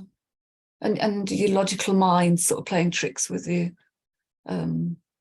Which is why it's really good to ask for very tangible signs, because that's a way we begin to build our faith around it.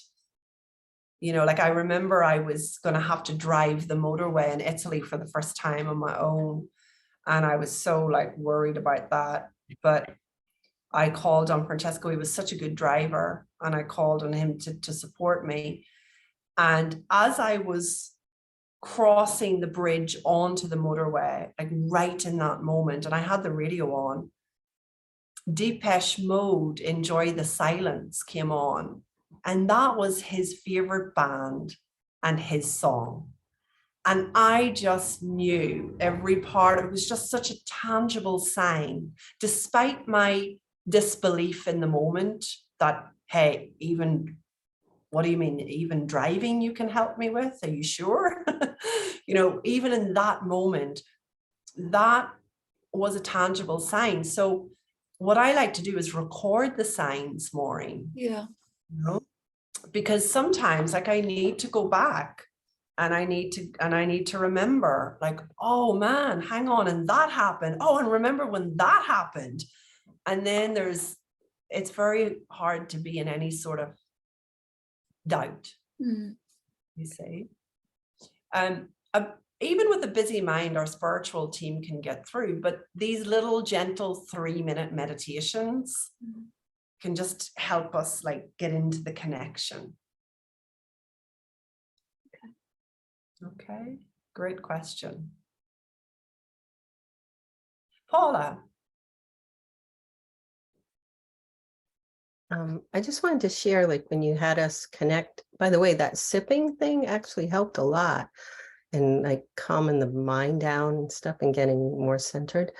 When I asked for the sign of the connection, I immediately saw like a chain, like there's nothing that could break us apart. And I actually saw like arms together. When I was looking for evidence, I wasn't getting anything. So I said, well, I've been getting headaches lately. So in one sense, my share has two parts, like addressing, like, how do you deal with health issues, maybe getting help from them in the second half. But I initially said, well, show me why I'm getting these headaches, because I never used to get headaches. But then all of a sudden I saw roses, and we have a rose bush that we just planted that doesn't have any flowers on it. And so I saw flowers, and I immediately thought, well, all right, I don't want just one, I want 3. I want 3 in 3 days. So was that a good thing to do? Like, or do you wait for them to just give you the sign? Or can you, I guess what you've been saying is, yes, I can say, no, I want 3 roses and I want them in 3 days, right? Yeah, of course you can.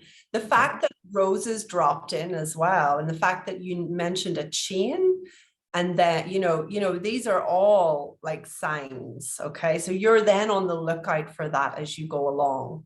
Although it did sound to me like you'd asked the question, which I thought was brilliant, because you can do this with your spiritual team, you know, show me why I'm getting these headaches. Yeah. And you can keep asking that question. You know, if roses came to you as a result of that question, you know, you might be curious as to, you know, well, give me more information. How are roses related to my headaches? Or how are roses related to headaches?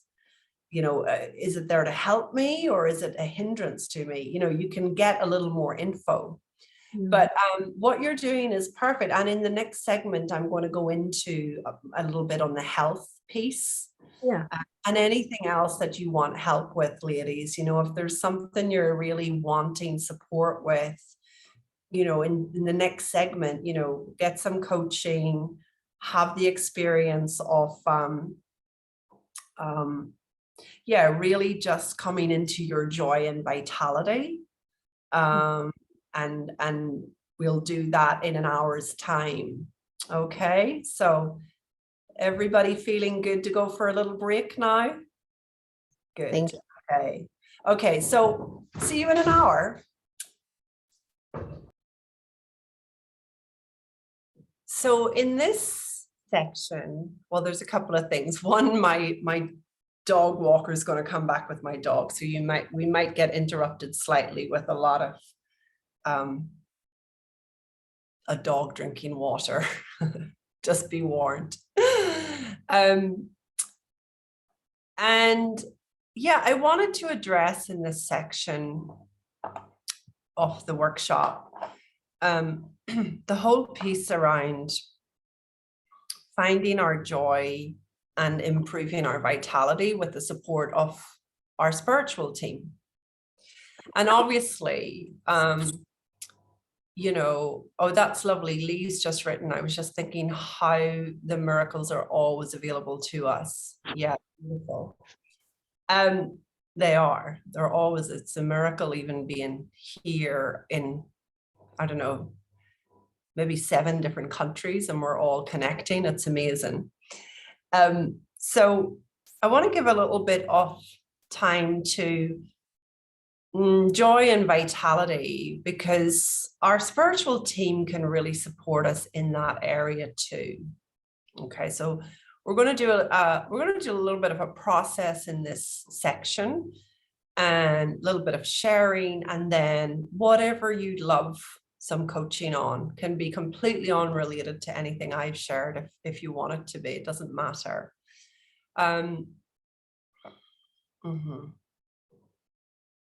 Oh, nice, Marlene. Yeah, that's great.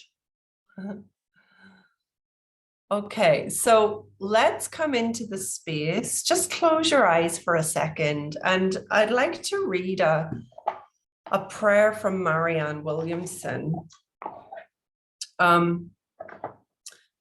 It's called Gratitude for the Body. So just close your eyes, and if you are someone who's struggling physically in an area, or you get a lot of worry about your symptoms, you know, we're going to look at this now. And worrying about ourselves in general, just another habit of Bob. But receive this healing prayer as I share it. Dear God, dear Spirit team, as we rise up, we thank you for the opportunity to be on this earth.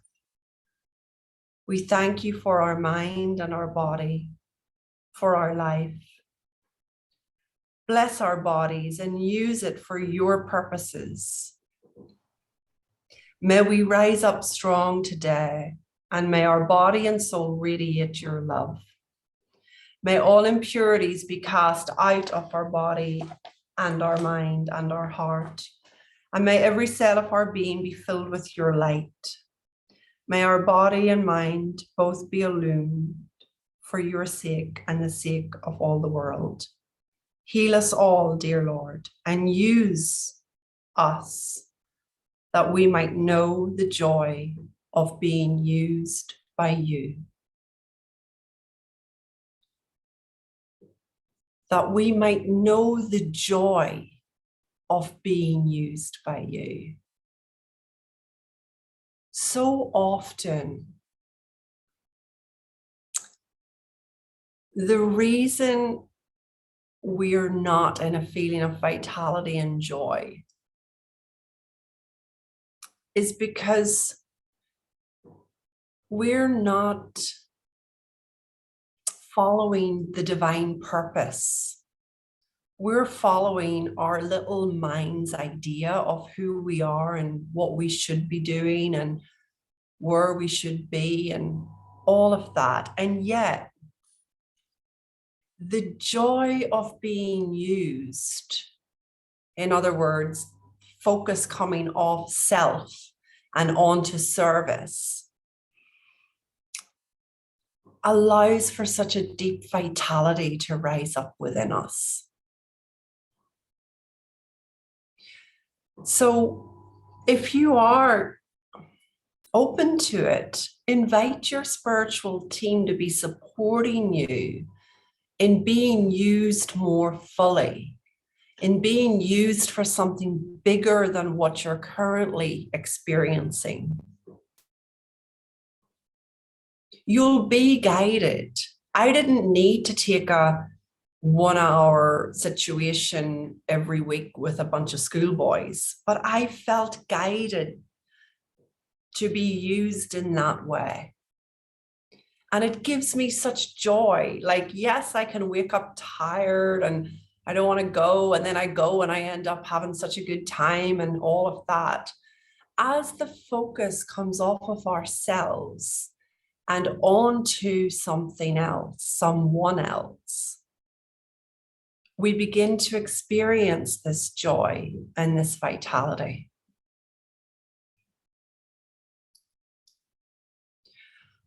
Our symptoms are letting us know, for the most part, unless you have a medical diagnosis, our symptoms are letting us know where our mind is at. So let's say we get a lot of anxiety. People often come to me with feeling anxious and they get really worried about feeling anxious.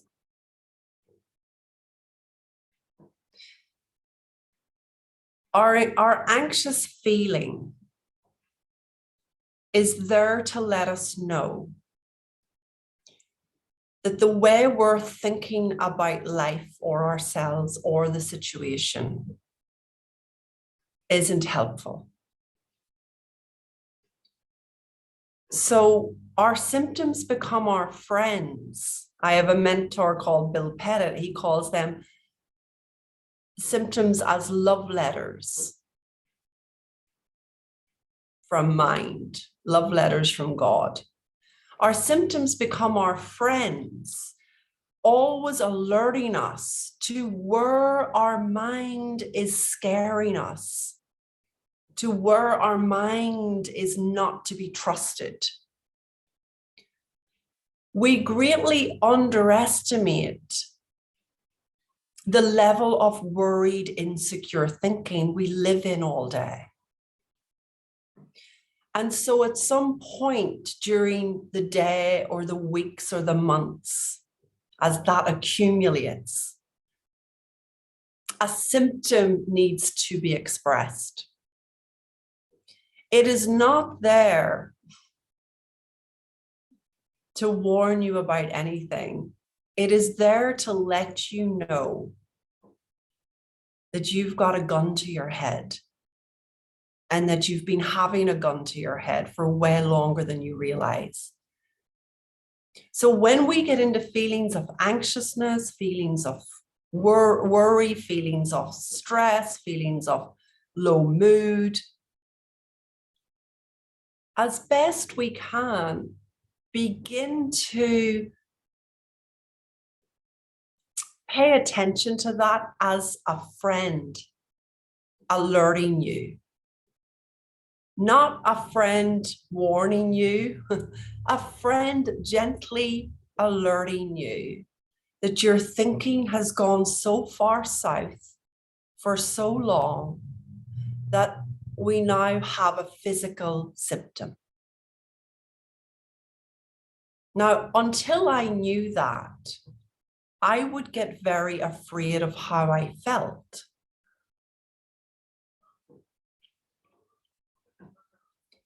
I didn't know that my feelings were a reflection of thought. I didn't know that. Grazie, Davide. Sì, ti do la prossima. That's my dog coming back. I didn't know that the feeling I was getting was an indicator that the way I was thinking wasn't to be trusted. Let me give you a tangible example. After Francesco died, and obviously I found him dead, I would think about that, and I would have this anxiety, like this pit in my stomach every time I thought about it. And in my revved up state of mind, I forgot what I learned. So I would make a lot of meaning out of this anxious feeling. Oh, it must mean he had an awful death. Oh, it must mean that I'm a bad wife, that I wasn't there. Oh, it must mean that, you know, blah, blah. I would have a lot of stories about it until I remembered. I was on the phone to my coach at the time, and I was describing this feeling. And thankfully, she reminded me, well, that feeling's not telling you anything about Francesco's death. That feeling's telling you that the way you're thinking about that situation, that moment, isn't helpful. So we get very duped by our feelings because they're very convincing. They're 3D, they're physical. But they are indicators for how we're using thought against ourselves.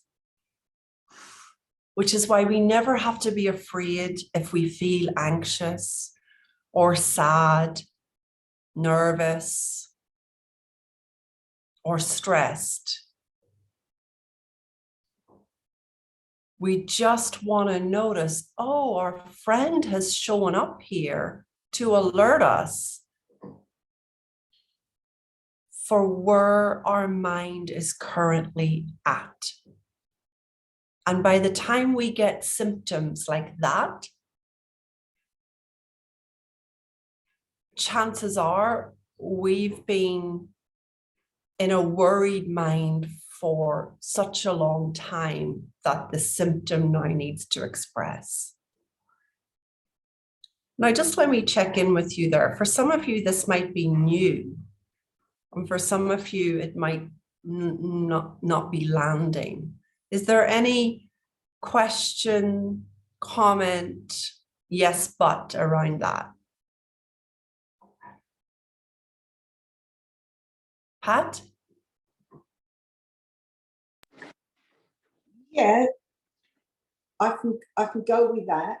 It's just, what about if you have got a diagnosis of something and you're having pain because of whatever that is? What's the difference in that and in where your thinking is causing the anxiety about something that maybe not be true, but how is it when you've actually got physical symptoms, Grace, please? Well, do you notice that sometimes your pain is less and sometimes it's higher? Yeah. So do you notice that it's not always constant? Yeah. So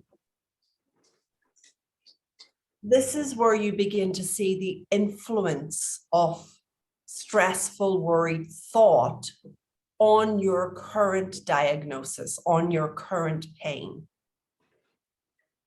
Right? Say you don't have nerve pain and you don't have any of that. It's to say, depending on your state of mind, your symptom will either be louder or quieter on any given moment. Yeah. Now, it's not for anyone to get this. It's just a little bit of sharing about the relationship physically and mentally. If it was true that your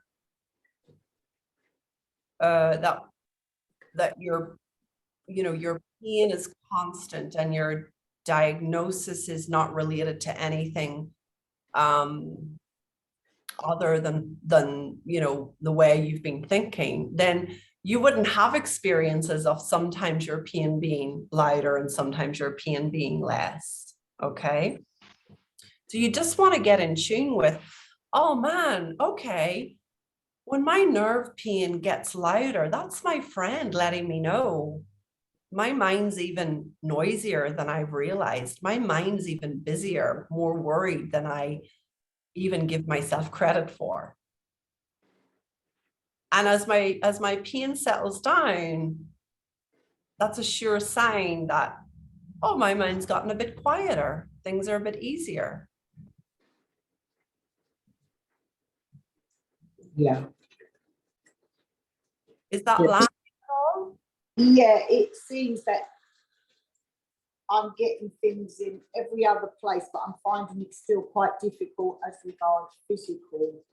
Yeah. Yeah. Yes. Because as you know as well, I've had a lot of physical through that I found out now that was really grief and thinking, because I've had scans and there's nothing there. But with like the rheumatoid arthritis and the joints, when that flares, I seem to get totally lost in where it's coming from. Is it? Yeah, I just need a lot. Your mind. See more. Yeah. And you know what? You don't even need to see more around it. You just need to just notice, oh, this is an area that I get duped in. Yeah. This is an area that looks like an exception. So guess what? This is a great area to invite your spiritual team to support you on. Yeah. Yeah, but that's why I picked you as well. Because I am duped in this area. Yeah, it just seems to catch me. Thanks. I'll let that. Let it percolate. Yeah, let it percolate. Yeah. Thank you. Grace, can I speak to this for 1 second? I remember having an experience of this myself where I really had like an insight around it, and like because of just how the day unfolded, I had a really bad neck problem, which was a herniated disc and needed surgery and all of that kind of thing. And I did some work with Hannah Studley, and the pain really, really reduced radically. I mean, really radically. But I was still really struggling to use my arm, and I didn't know how long my surgery was going to be. And there was a day when my arm was really, really weak, and I was really concerned about it. It felt like the more I worried about it, the weaker it got. And it was really scaring me, because I was knowing that I wasn't going to be able to drive. And I was thinking, how am I going to cook? How am I going to work? How am I going to type? And I got into this story of being alone with this weakness, and that I'd really, how could I cope if this got worse? Even though I'd had this insight that pain had really slowed down when I saw the source of it. And then I was kind of in this day, and it was like the day was getting worse and worse, and the pain was getting worse and worse, and this sense of weakness was getting worse and worse. And then something happened, and one of the kids shouted, just said, "The door's open, the dog's out." And I came downstairs, and I just ran out to kind of dash and get the dog and bring her back in. And I was so glad she was okay. And I came back in, and I was looking after the dog and everything. And then one of the girls said, "Mum, how's your arm? Are you okay? I can't believe you just ran out there and grabbed Poppy. Have you hurt your arm?" And I just suddenly thought, oh my goodness, it wasn't, as soon as I thought about it, it was immediately like there again. But then it was like, wow. And it was still weak, and it was still sore, and I had, the kind of struggle had continued. But I just saw that when I had directed my consciousness completely away from that to the thing I loved that I was worried about in the road, and I had kind of disappeared because it was all about the dog and kind of connecting to her, suddenly I had no experience at all within my awareness of that pain. And I think when we're struggling, particularly it feels like something we're struggling with on our own, the more we look at it, the bigger it gets kind of in our awareness. Like I think that, like if you open your task manager and there's all these different things running, that one worrying about our pain or ourselves, that's kind of like open all the time. But then in that moment, it was just like, I just could just shut it and just go somewhere else, because it was just so obvious that, love took me somewhere else. And I think that was really, really helpful. And then realizing that redirecting my awareness really helped. So then instead of focusing in on what was wrong and weakening or a problem, then I found that every time I was like redirecting my attention to, oh, but everything else is feeling okay, and I'm, everything else is still going well, just focusing on what was still really okay really made that one thing not feel so massive in my field of awareness, if that makes sense. So that's a great example, Megan. Brilliant. Yeah. You know, it points us back to thought creates feeling, you know. And so if we, and the reason I'm sharing this is just a number of you had emailed me about the physical. The physical is not the exception. Okay. The physical isn't the exception when it comes to you being able to feel differently. It just so happens to be very, very convincing, because it is somewhere that our attention ends up going with a lot of worry.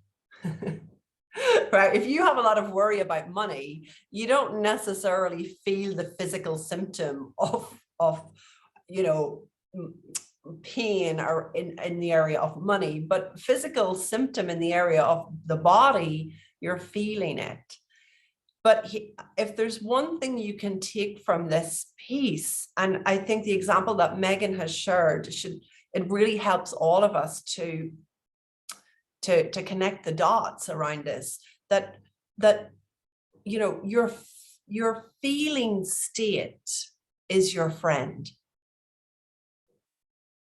Okay, diagnosis or not, doesn't matter. Your feeling state is your friend. It's just helping you know where you're at psychologically. And obviously, when we have a problem, where we're at psychologically tends to be in a lot of worry. Hence the need for physical symptoms to get louder.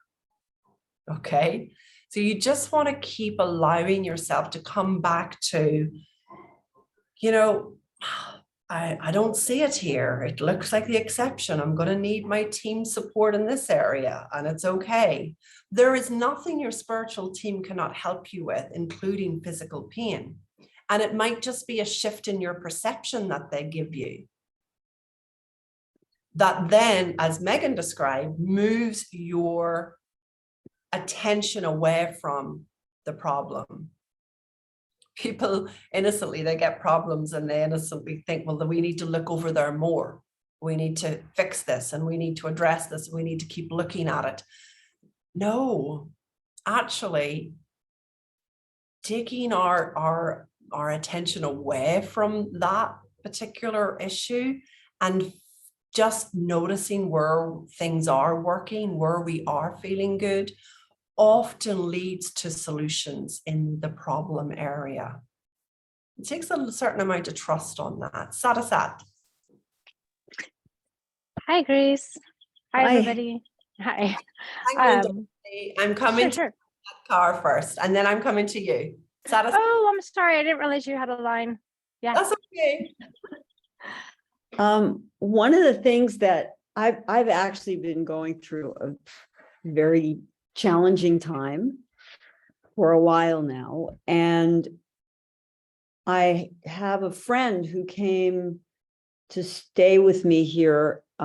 She was here for 5 days, and I have another friend who's coming for 5 days next week, and then I have another friend who's coming with his family for a week. And I've been feeling this overwhelm. You know, I have this thing that everything has to be perfect, and you know, all because I have a big building that is a retreat center, and people come here for courses, and they come here just to rest and do some yoga. And I've been twice, and it's fabulous. It's fabulous. You'll get your details for it. Go on. And I have been on such overwhelm trying to make everything perfect, because that's kind of how I am driven. And my back went out, of course, 3 days before my friend came. And I couldn't do anything. I couldn't even make the bed for her. And I had to leave the linens for her to make her own bed. Oh my God. And she was just laughing. And the two of us laugh a lot when we're together. And what it reminded me of, one of the things that I learned a long time ago, and I actually keep this piece of paper now. I moved it to my bedside. And it says, whatever you focus on increases. So if you focus on all the blessings you have, all of the good things in your life, all the people who love you and the people you love, and yes, you may have to focus for a while on certain things you don't like to do, but as long as I was focusing on all the things I was afraid I was not going to have done, my back was like, I could barely move. And as soon as I let go of it, you know, and she was here and she said, oh, I'll do it, she said. And then within like 24 hours, I was well on the mend. Well, what a great back you have. You've got great back to let you know when you're, you know, just really going down that path of perfectionism. And what you were saying earlier, Grace, about, you know, focusing on, you know, the good things, bringing the team in, trusting the team. I'm working on that a lot more. And I've been forced to really turn to that in the last week. Yeah. And you'll get stronger at asking for the assistance in advance. Mm.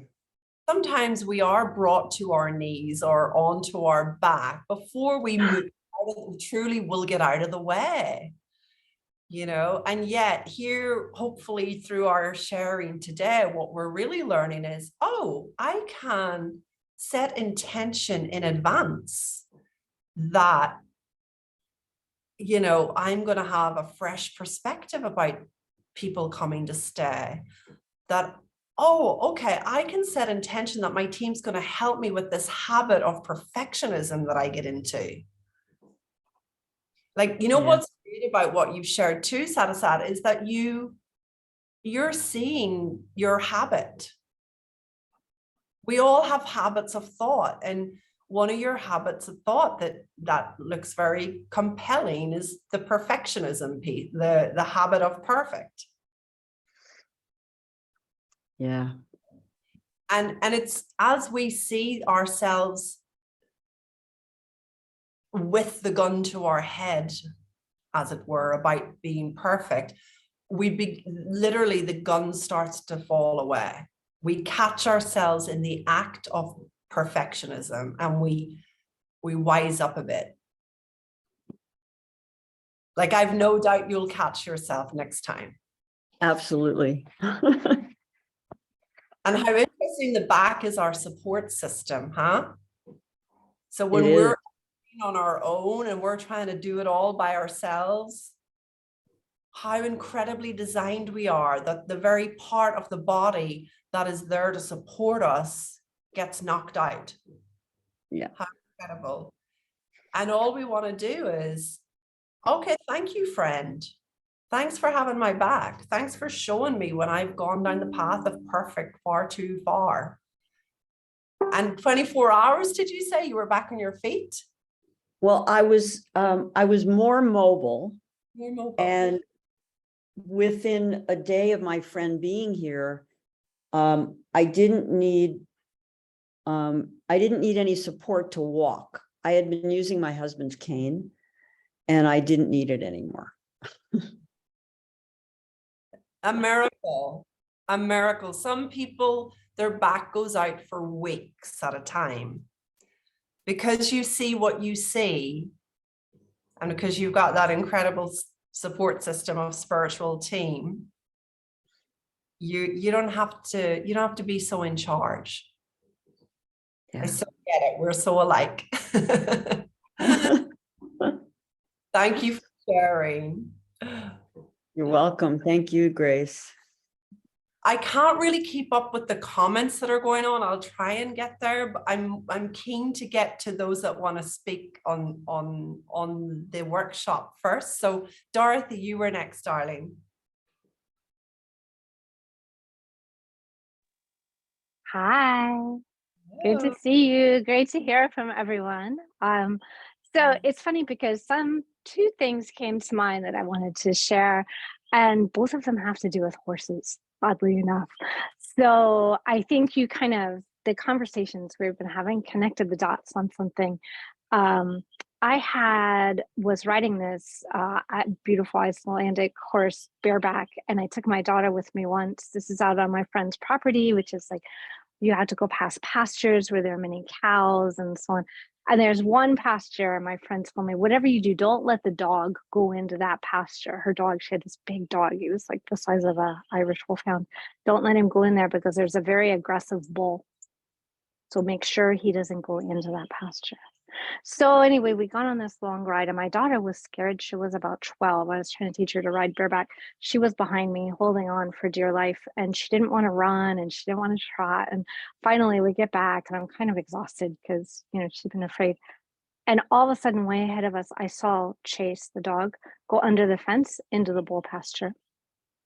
And I told her, hold on, just hold on, you're gonna be fine. And we just galloped, like we just went like the wind, and we had to go pretty far actually. And we caught up and we got the dog out of the bull pasture. And it was the funniest thing because I thought, as soon as you're in service to someone else, basically not wanting the dog to get killed, and you realize that you have everything, I realized that we just had everything we needed. She just needed to, as you're often saying, piggyback onto my confidence. And instead of me kind of moving around her fear, she was fine when I just told her, all right, you're fine, just hold on, you know, and there off we went racing. So that was a really beautiful connection. I appreciate that, between the not focusing on yourself so much. And also, you know, when you're in service to someone else, sometimes everything just kind of goes about being up, about focus on the self so much. The other thing that just popped into my mind to share, I had another horse that was like a crazy Arab. Nobody wanted to ride her. And so I used to ride her.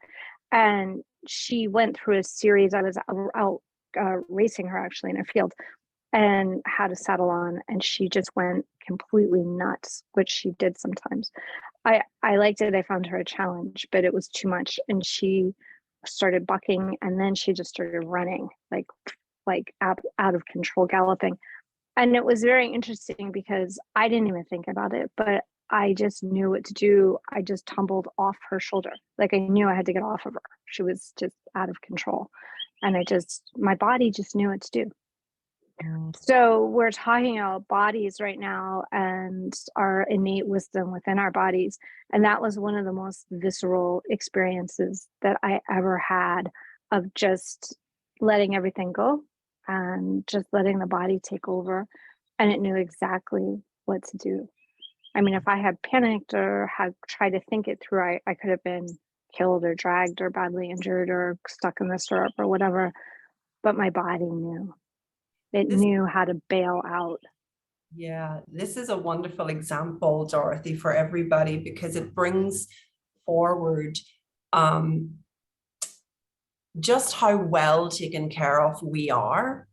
And it's often not until we are in such situations that we're out there kind of thinking we're on our own, trying to struggle and wonder what I would do if I ever was in this particular challenge. And yet what you're describing to me, what I'm hearing is, wow, life moved you. Like let's all be curious about that. Life moves us to run and save the dog. Well, where does that come from? Life moves us to support others. Life moves through us to get off the horse. And that's why we want to be more interested and more curious about this incredible infinite intelligence that's moving us, inviting us, breathing us, smiling through us, looking through our eyes at each other. We want to be so much more interested in that than what you and I can come up with on our own. And yet in that situation, Dorothy, wow, what a fantastic example in that situation where, you know, you weren't thinking, you were just moved to do the right thing, you know, off the horse. Yeah, Wow. thank you, Grace. There's just one other thing that it kept coming into mind. So perhaps it's something to be spoken briefly. I actually died at one point and came back. And I won't get into that experience, and I'm sure you've read much about it. People that have crossed over probably read a lot about it. It was the most incredibly beautiful, limitless experience of myself as being God. There was no separation whatsoever. So yeah, I just wanted to say that for anyone who's lost anyone that may not have had a felt sense of that. It's just absolutely the most incredible possible thing in the world to go into the realm of what we really are and experience. Wow. Well, have you written about that somewhere? I wrote an article about it. Oh. Yeah, it's floating around on the internet. Share it with us and I can share it with the group. That would be lovely. Okay, sure. Yeah, sure. Thank you. This has been so great. Thank you to everybody. I really appreciate all the dialogue and the guidance. Grace, you're fantastic. Thank you for being here. Yeah, it's interesting just, as we get on to that topic of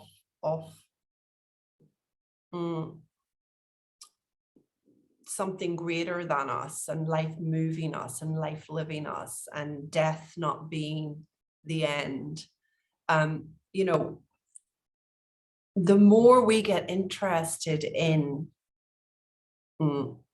that part of ourselves, the less we're susceptible to all the little anxieties and stresses and symptoms that kind of plague us on a day-to-day basis.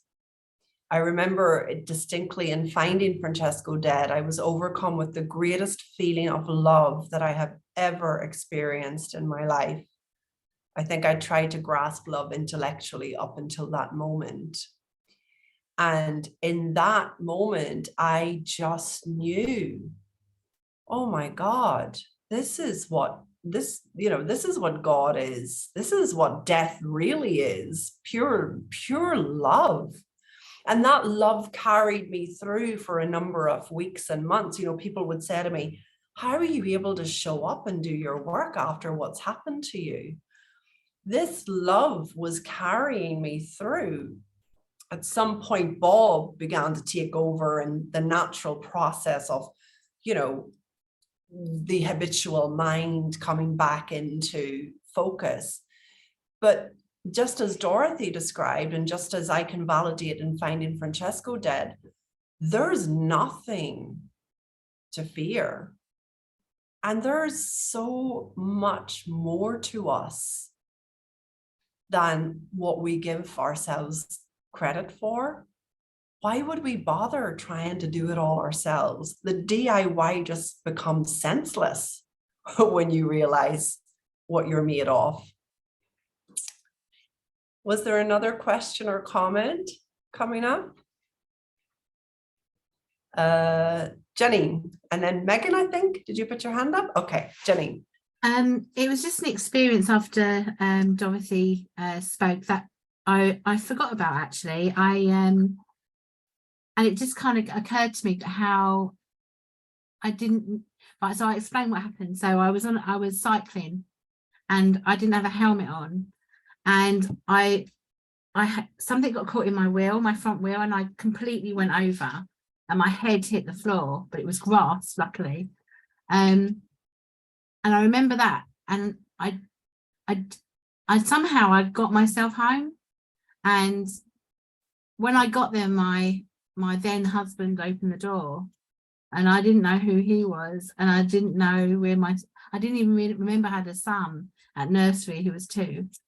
So I just found my way home somehow.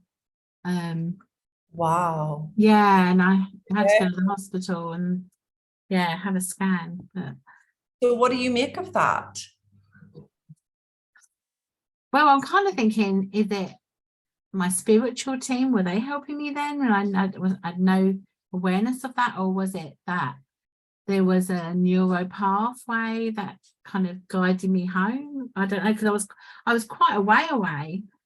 And I don't know, God knows what I would have looked like. I was trying to find my way home, but yeah, I just like, I hadn't thought about that for a long. It was a long time ago. But Well, 30 years ago. It's been put into your head to share with us. So Yeah, I just thought I'd share it because it was kind of, wow, yeah, how did I actually make it home? I didn't remember even that I had a son who was like 2. You know, that was scary. see, it's Thinking back. hard.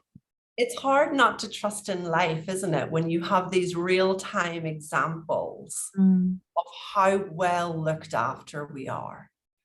Like, I really would love you to all just even half an inch of that, take it home with you today. How well looked after we are. We just sometimes don't see it until we're in a moment like Janine described and Dorothy described. We can really trust in life. Megan. Yeah, it's really interesting what Ginny just said. It kind of like has brought even more of what I was just saying. Like when Dorothy was talking about the visceral, like that, like when it's all body, when your body just moves and you don't really have chance for your thinking, your personal thinking to interrupt, you are just kind of moved, like I described earlier. And Janine talking about falling off the bike, how you hit the front of your head, your frontal lobe is kind of where you kind of have this sort of sense of self, which distorts just pure perception into kind of an experience which is for you here now, isn't it? That's your kind of personal perspective. So every bit of you was like still working a life, that consciousness, that power was still driving you to find your way to this safe place, even though you didn't know who you were or that was your house, your husband, your son. Still somehow that life kind of still was driving you without you even knowing who you were, like all your power directed to kind of just getting your little body home where it was safe. I was just thinking about that thing of like how we can be so in our head, or like all our awareness is generally can be in our thinking, and then our body kind of can call us back with pain. But that when we're in our head, or our body then seems to be like a source of pain, then we don't always kind of like inhabit our body from the visceral perspective and like kind of refocus our attention back into like what our body can do for us in terms of pleasure. Like we just assume it's the source of suffering. We kind of either want to be away from it, but that thing of like remembering pleasure, and like really reconnecting, remembering the thing of like the taste of our food. Or yeah, I remember like after having that neck surgery, afterwards realizing that although it was my neck that had been causing the problem, I'd kind of forgotten the whole of the rest of my body as a result. And so then I wasn't kind of enjoying any pleasure of kind of like even the feeling of comfort falling into bed, or being in a bath, or the taste of my food, or anything at all, the feeling of grass on my feet. Everything was, I don't know, just had cut off completely. And then just kind of rediscovering how much kind of general kind of pleasure or bliss there is to just being allowed to be alive in our bodies rather than running away from them, if that makes sense. Yeah, So, that's beautiful. Thank you, Megan. Yeah, being alive, being alive, that in itself being the miracle. sorry, that was the other thing I was thinking about, that thing of like when we relax and let go of like we have to control it, then suddenly it's like this thing floods in, doesn't it? And kind of then it's like we're being lived or breathed or smiled or laughed, rather than thinking we have to do it or resist it, kind of feeling. That's Well, and it's always happening, even when we're not conscious of it, we are being lived. We are being breathed. We are being moved off the couch.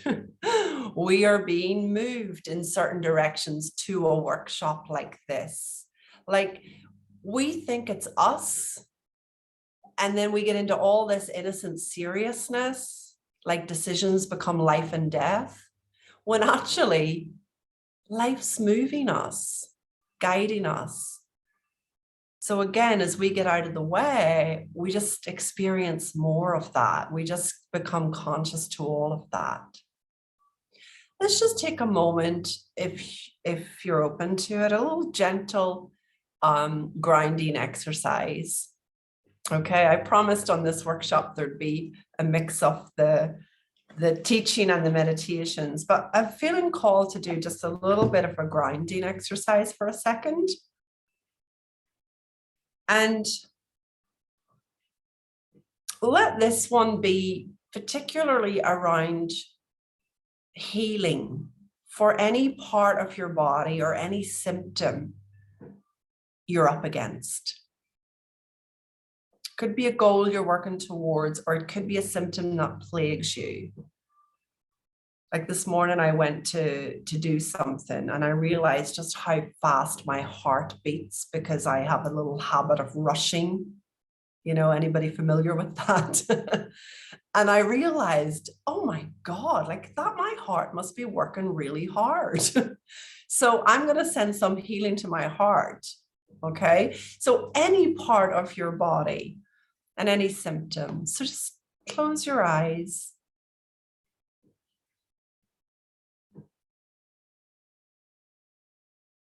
And just set the intention. I'm going to ask our spirit team to support us in healing through this gentle exercise.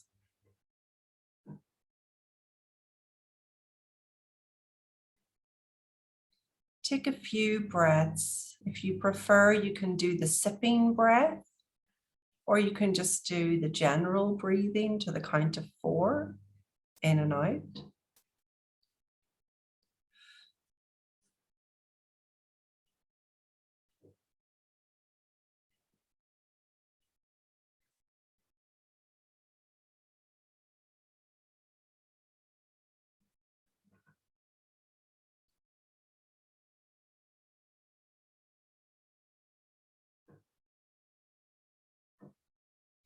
And just imagine now, if there's a specific piece you want healing around, you can invite onto your team someone who reflects a very strong empowerment in that area. Or you can be general and ask that the spiritual team sends medical stroke, body-focused helpers. But just call on this incredible energy to support you. And as always, we'll see roots coming from our feet, down through the ground, down to the underground, right down to that rock at the bottom of the earth, and wrap those roots around that rock.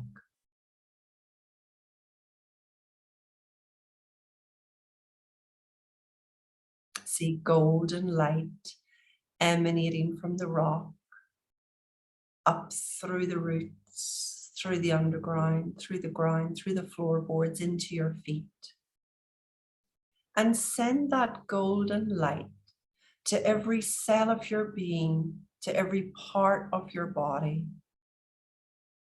to every single nerve, every blood cell, every part of it.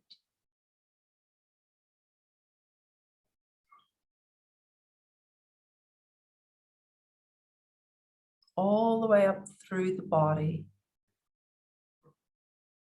until you reach the top of the head. And now I want you to imagine that there's a beautiful being who's completely on your side for health and well-being. And they have a picture of light.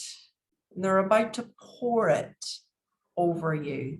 Gorgeous, healing, golden elixir of light. So receive this healing light. Maybe it's white, maybe it's golden, maybe it's green, maybe it's a different color. But just trust that it is infused with the highest energy, the greatest vibration to support you in feeling well. Watch it fall upon your body and send it directly to any area that you're struggling with physically.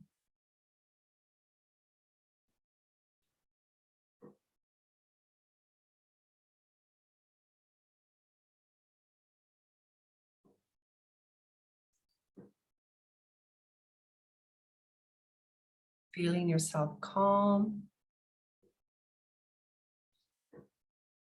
Really let this intelligence, this divine energy, this incredible spiritual awareness just really take care of you in the physical.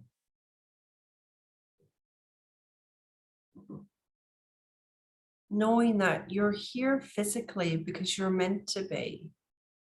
And you're here physically to experience all the ups and downs that go with the physical because you wanted to be. Some of you have even come back from death to be in this experience all the way, despite what challenges might occur physically. So just let yourself receive this support.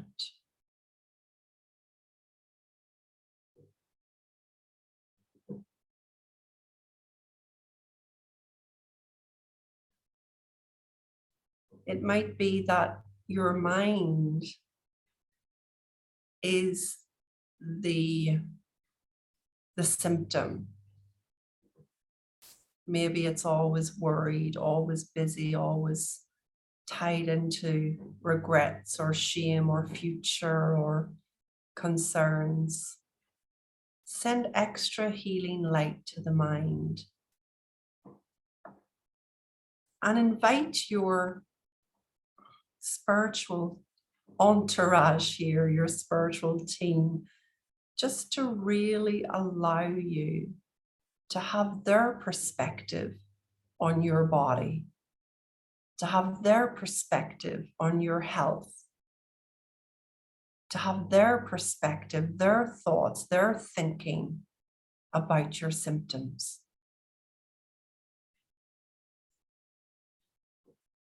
Feeling yourself relax.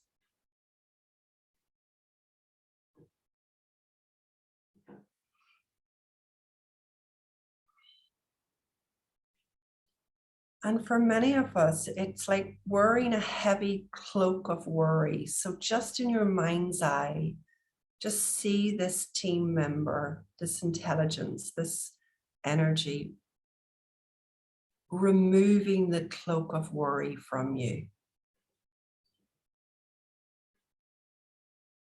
See that cloak of worry disintegrating into the ground.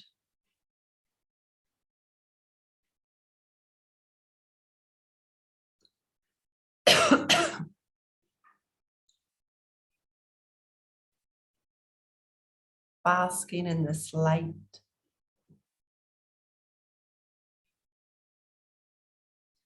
And seeing roots again coming down through the floorboards, through the ground, into the underground, right down to that rock at the bottom of the earth. Thank your team for the support. And make a commitment, even ever so lightly, that you'll let go more often and let God take charge, especially where the physical is concerned. Gently opening our eyes, moving our fingers, our toes.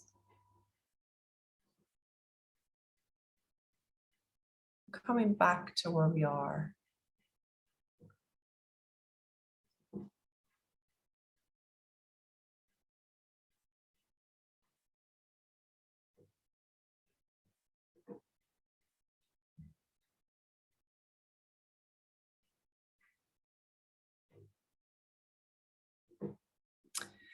So, Paula, you had asked a question earlier, mostly related to well-being and physical. Do you recall, or is there more to the question now? I think the only thing I was wondering is if we can ask for help. In that case, I was identifying what was causing headaches or something, but in other areas too, I guess we can ask, ask for guidance or something. Yeah. You can ask for any guidance. Here's the thing to keep in mind. When we're worried about a particular area, often it's hard to hear the guidance.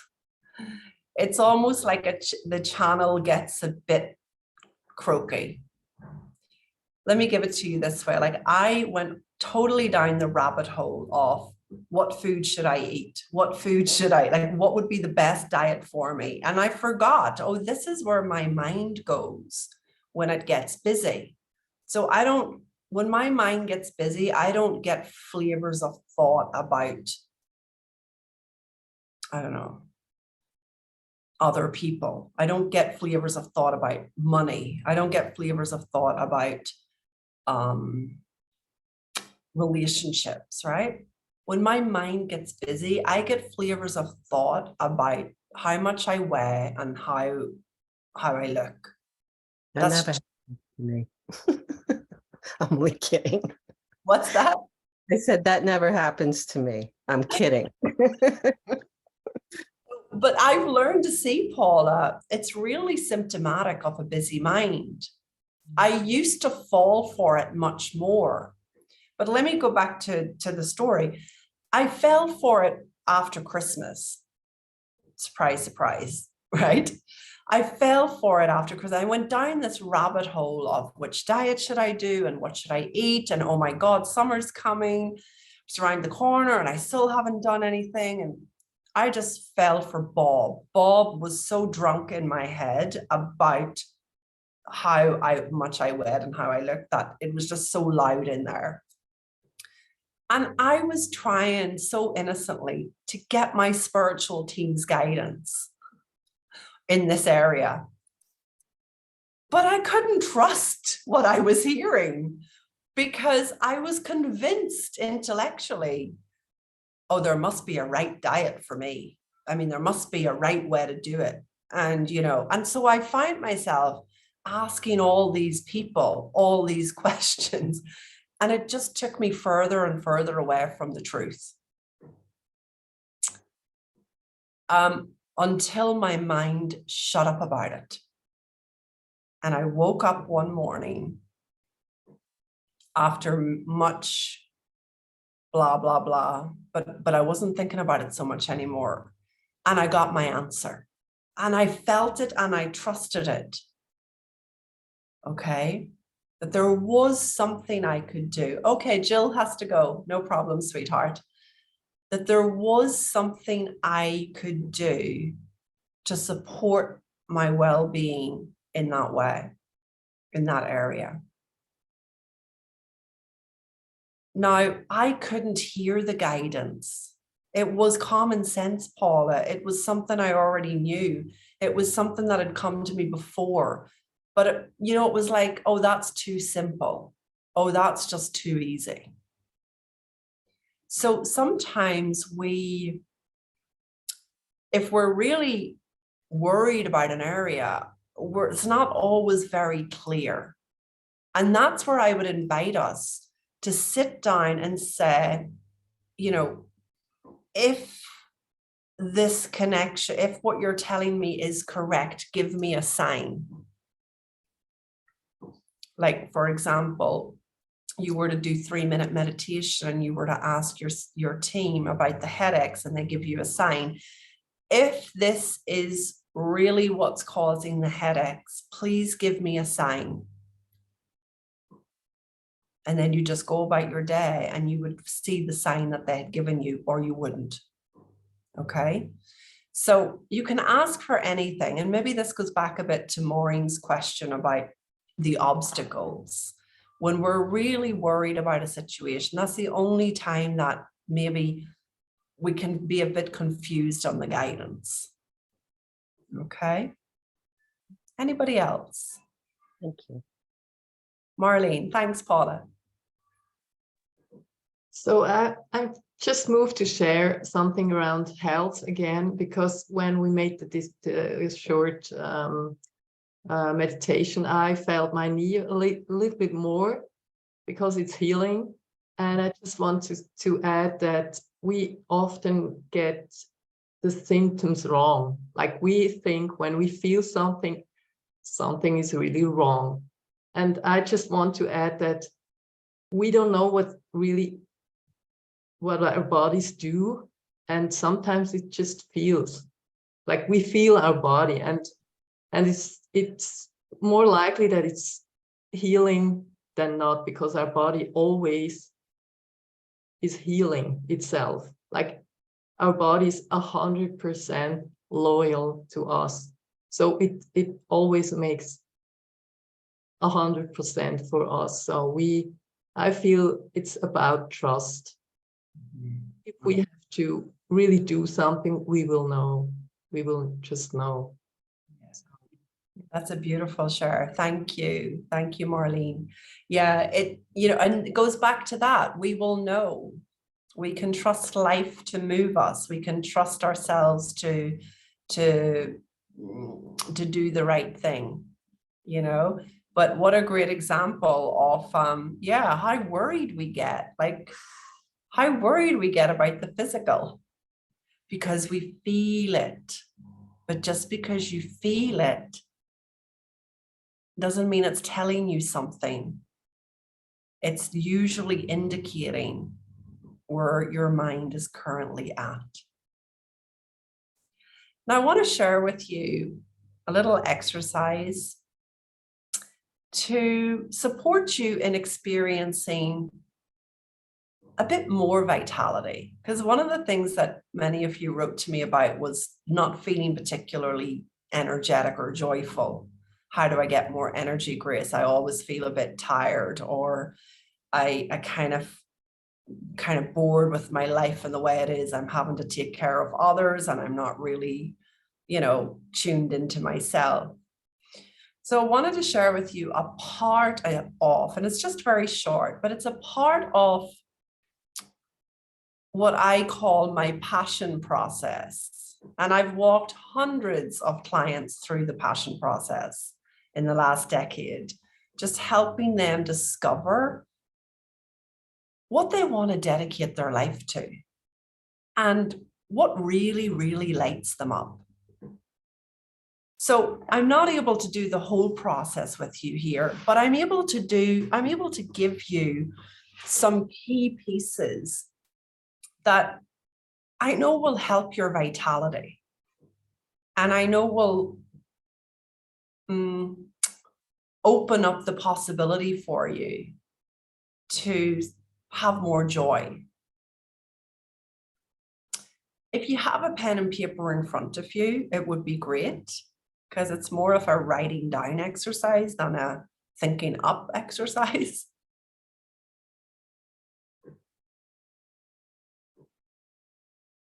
And we'll do this, and then we'll do a closing piece, and that will be us for today. So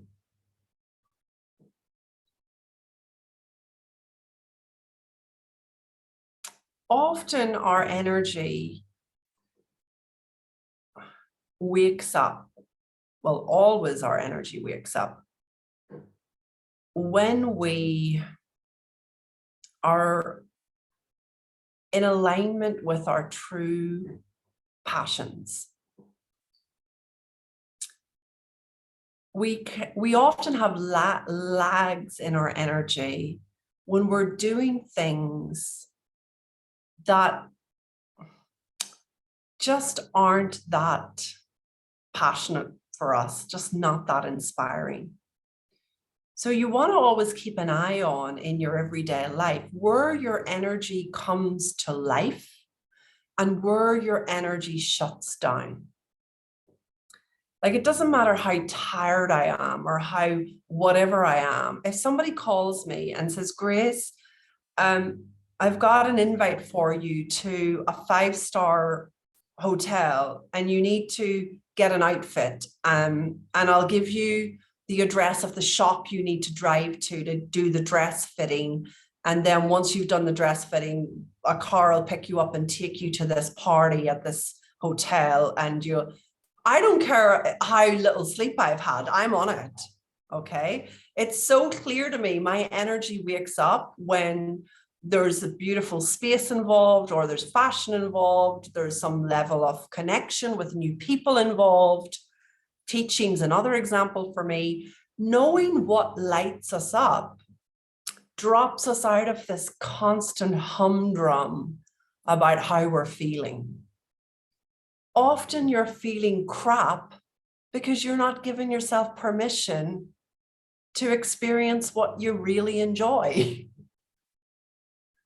Okay, so I'm just going to walk you through a few questions here, and let's see what you, hello, are you okay? You go sit down, I'm not finished. Celestina.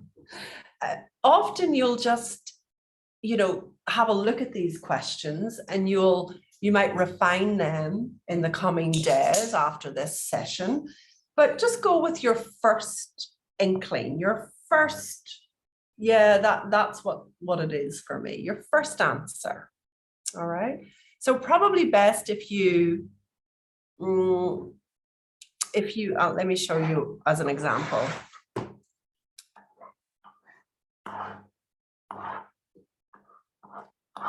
Probably best if you do it something like this. So you're going to put 3 answers going across the page. Okay. Kind of a grid. 4 down and 3 across.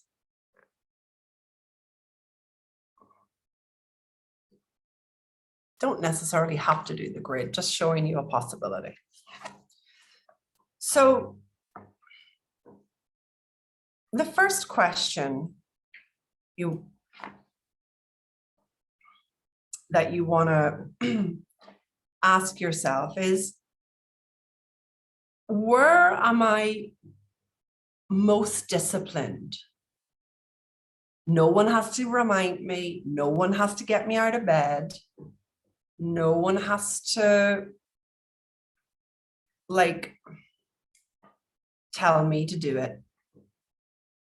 Where are 3 areas that you notice every day you're most disciplined?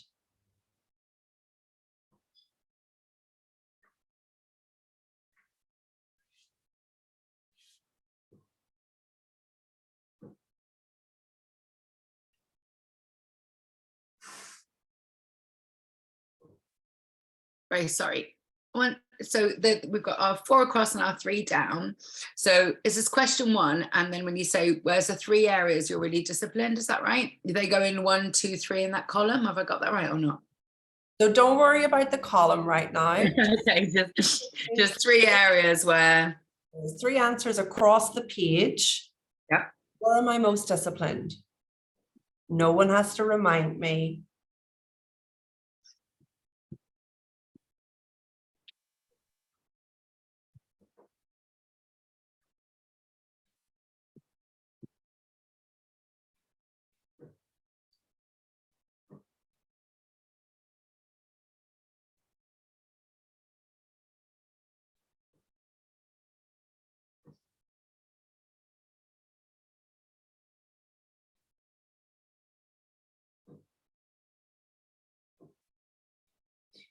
You might be super disciplined around taking care of your kids. No one has to get you out of bed to do it. You might be super disciplined about, doing your meditation. You might be super disciplined about what's in your fridge, or you might be super disciplined about how clean your car is. You might be super disciplined about learning new information. Don't judge it. We just want the facts. Every day, I'm most disciplined around this, this, and this. Okay.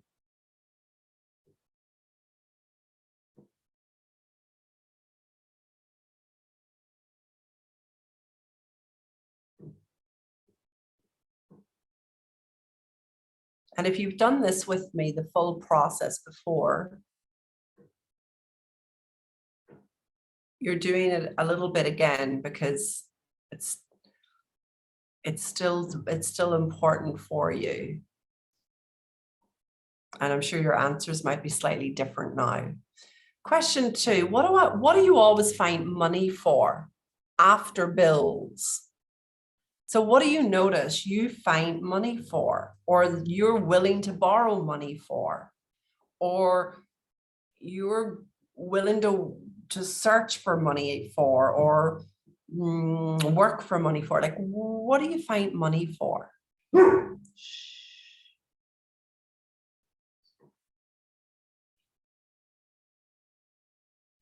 After bills, not talking about your bills.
And then the third question,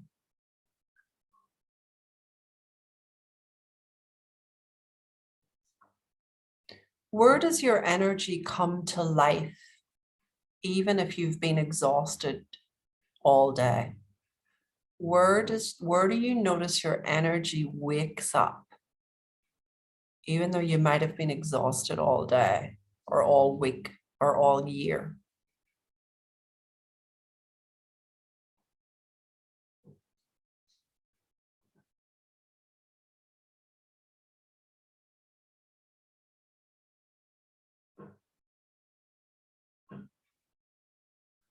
So for some of you,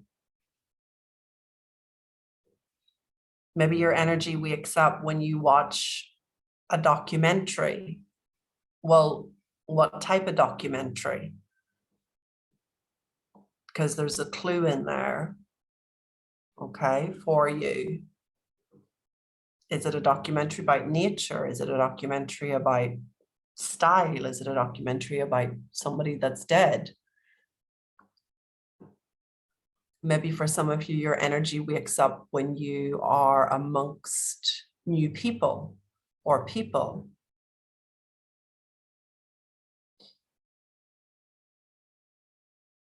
Maybe your energy wakes up when you're studying or learning. Well, what sort of things are you studying or learning that's waking your energy up?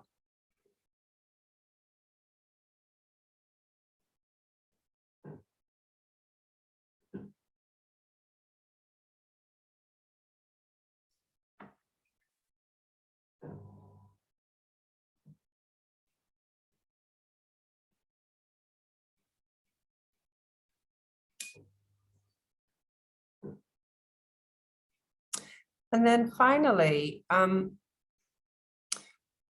where do you have the most order? So everyone has some item or area of life that's most organized. Where do you notice you have the most order?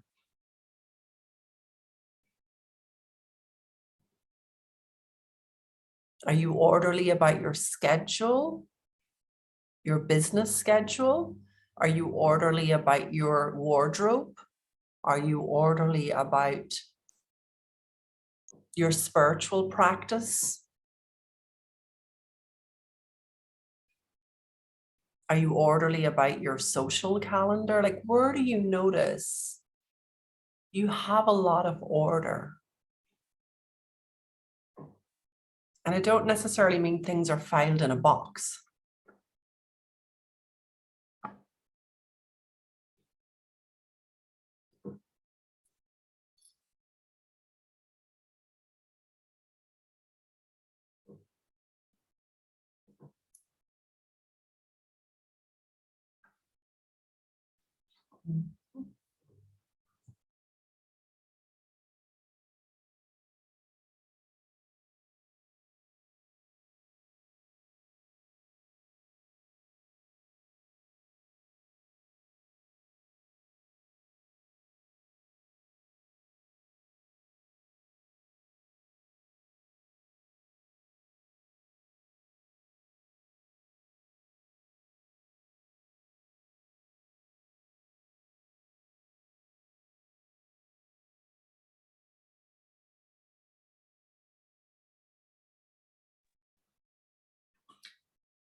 Just a little show of hands if you have completed all the 4 questions. Okay, good. Okay. And you can come back to this exercise if you'd like to, and just you can check your answers as you re-listen to this exercise and decide, is that true? Okay. Just if you want more time on it, more depth around it. But essentially you have 12 answers at the moment. Some of those answers might overlap or look the same. Okay, some of them might be showing up a couple of times. But if you look at your answers, just one sec.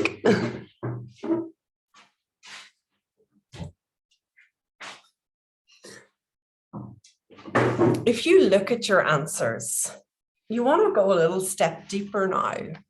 So if I were to ask, I think Janine, you wrote horror film to me. So just Janine, for section 1, what were your 3 answers? Anything to do with coaching. So this is where you're most disciplined, okay? Yeah. With coaching. So, yeah, anything like learning about coaching, creating clients, or anything like that. And then secondly, I put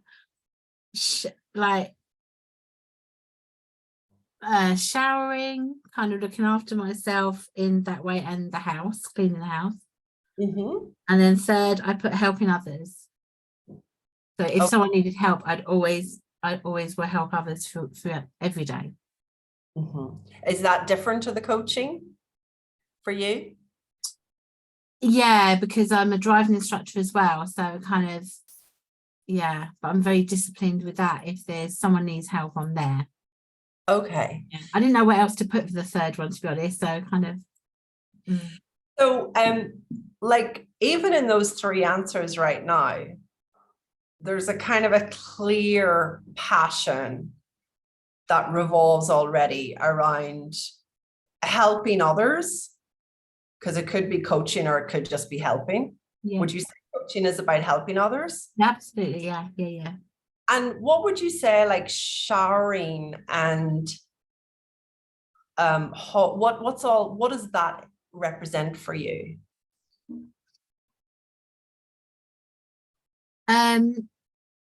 I have to do it first thing when I wake up, so it's kind of to wake me up for the day. So I'm very disciplined with that. So is that about feeling good? Is that about self-care? Is that about well-being? What is that? I suppose all of those really. Yeah. So look at answers to the next line. Yeah. And that was, how do you spend your money?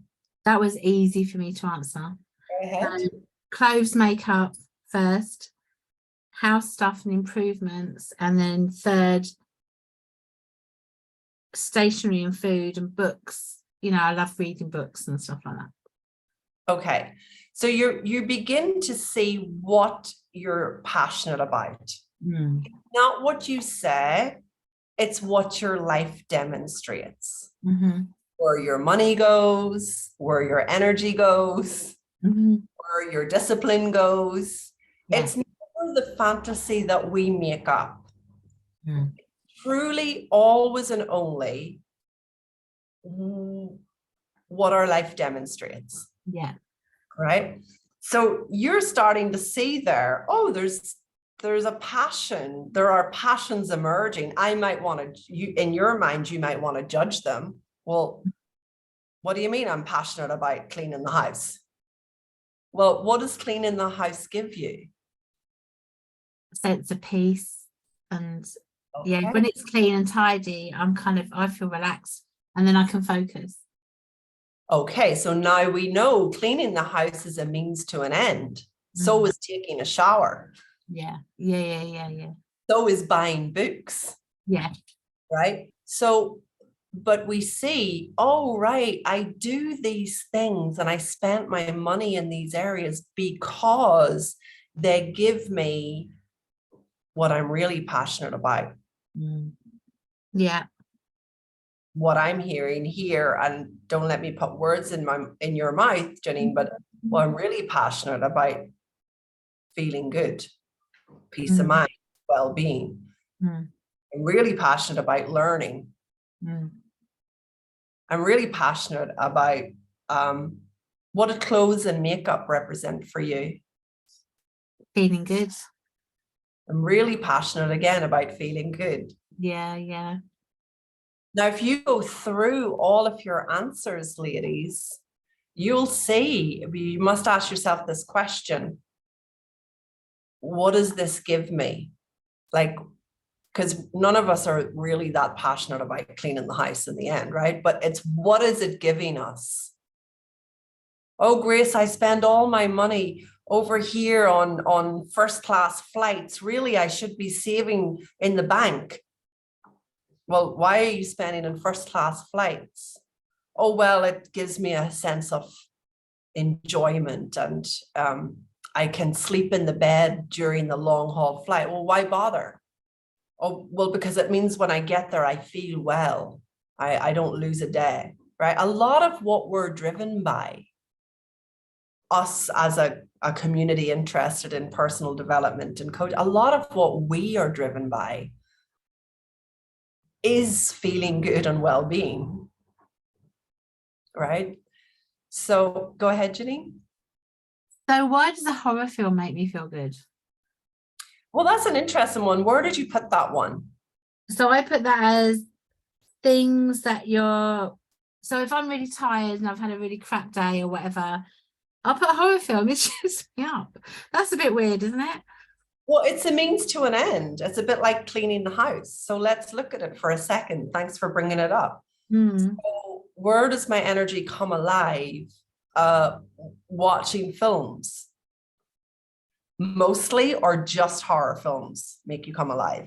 Depends what mood I'm in. We could argue that the horror film kind of sparks adrenaline. Yeah. I think it is definitely. Let's just look at it. Where does my energy come alive? What was answer 1 for you? Probably socializing. Yeah. And then coaching, learning. Coaching and learning. And then the horror film. Okay. Probably small films, yeah. So what does the horror film represent for you? Yeah, I think you're right. I think it is adrenaline and that kind of rush of being scared, but knowing I'm safe. So I think that's why I'm a driving instructor, because I like the thrill of being scared, but I know I'm in control. What does it give you if you had to look at it? If you think about being a driving instructor and you think about horror films and you think about some other thing, that what are these giving you? Like a rush, really, I'm passionate about feeling alive, maybe. Okay. Okay. What does feeling alive give you? A sense Energy and yeah. energy again. Mm-hmm. Okay. So, you know, you want to just look at your answers because they're all a means to an end. But the end result of each of your answers is the gold. It's where your passion is. You can should yourself until the cows come home about how you shouldn't really be spending your money on more coaching, and you shouldn't really be spending your money on more makeup, or you shouldn't be spending your money on, you know, first class flights. But it's not what you say, it's what your life demonstrates. Each of those things there's a level of passion there being met. And so when you struggle with finding joy, experiencing deep vitality, you can go back to the drawing board like this and have a look at where you're not letting yourself simply enjoy your passions, simply be in your passions. I love having siesta in the middle of the day. I love after lunch, sitting down, doing the meditation, lying down, falling asleep if I have to, just total relax. And for me, it's a means to an end. And the end result is well-being. Other people get well-being by going to the gym every day of the week. Other people get well-being having a massage. Other people get well-being by eating carefully. I get it by relaxation and siesting. One of the ways I get it. So instead of me wasting my life judging myself for having siesta and why do you need to lie down, Grace? Every day you need to lie down. You should be working at this point in the afternoon. And why you're lazy? What's wrong with you? Instead of me beating myself up and lowering my energy even further, with this clarity of my true passions, especially around the well-being, I can see, wow, I'm totally in alignment with what's important to me. No wonder I have more energy. No wonder my vitality is stronger. No wonder I don't have massive symptoms in the body. So you just want to play with this, friends. Keep looking at what you're passionate about. Keep looking at, you know, what gives you joy? Where do you come alive? And do yourself the greatest favor in this lifetime. Let yourself have it. Your spiritual team want you to be in a feeling of joy. Those around you do better when you're in a feeling of joy. And your energy just skyrockets when you let yourself follow your joy. All right.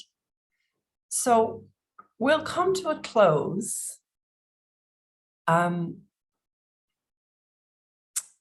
love to close with just saying thank you for being here and being so available to explore a topic that is the first time really that I go this deep on. Those of you in the Living Miraculously program get the topic on one of the weeks, but not to this extent, not to this depth. It's been so beautiful to have time with you all to go in this direction more deeply. I felt I was guided to bring this topic forward, and I feel that you were all guided to be here.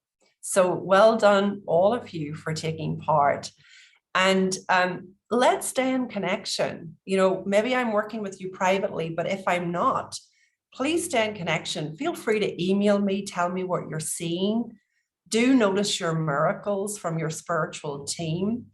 If there's one thing I could leave you with, it would be to take 3 minutes a day to connect with them, get into conversation with them, begin to invite them to do a lot more for you because they want to in all areas. And sometimes it's just that little bit of discipline of 3 to 5 minutes of sitting down, breathing, and getting into a little conversation. If you want to take this conversation further, there's 2 ways you can do so. The first is obviously we can work together privately. You just get in touch with me to explore. And the second way is that we currently are in the 3rd round of our best-selling program, Living Miraculously. Because you've attended this session, if you decide you want to join us on Living Miraculously, it's a 12-week program. Pat and Janine are in there. Jennifer's been in there. Antoinetta, Paula. If you decide you'd like to be part of that program, I'd encourage you to check it out on the link that I've sent you, and you get $100 off because you joined this program. $100 off plus a gorgeous bonus gift, Coming Alive with Joy. So it's a $500 total and you get it for $298, including the bonus. Megan, did you have a question, sweetheart? Just to say, the recording of today, are we going to be able to access that? Because I'd love Jill to see the end, and I feel like there's bits I feel like I could hear it again and again and again. Thank you. I really encourage everyone to re-listen, because what we hear next time around, we're hearing from a different consciousness, you know. So absolutely, this recording will be with each of you. Well, if you want the hard copy, I can get that to you like tomorrow. If you're really keen to get it immediately, email me or message me, I'll get it to you immediately. If you're okay to wait, Monday, the recording will be available as a YouTube link just for us. Okay, just for us. So let me know. Okay, but you'll all get it.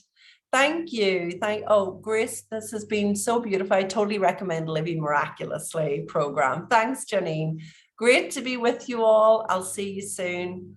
Go do something fun, enjoyable, and relax. Ciao. Thank you so much, Grace. Bye.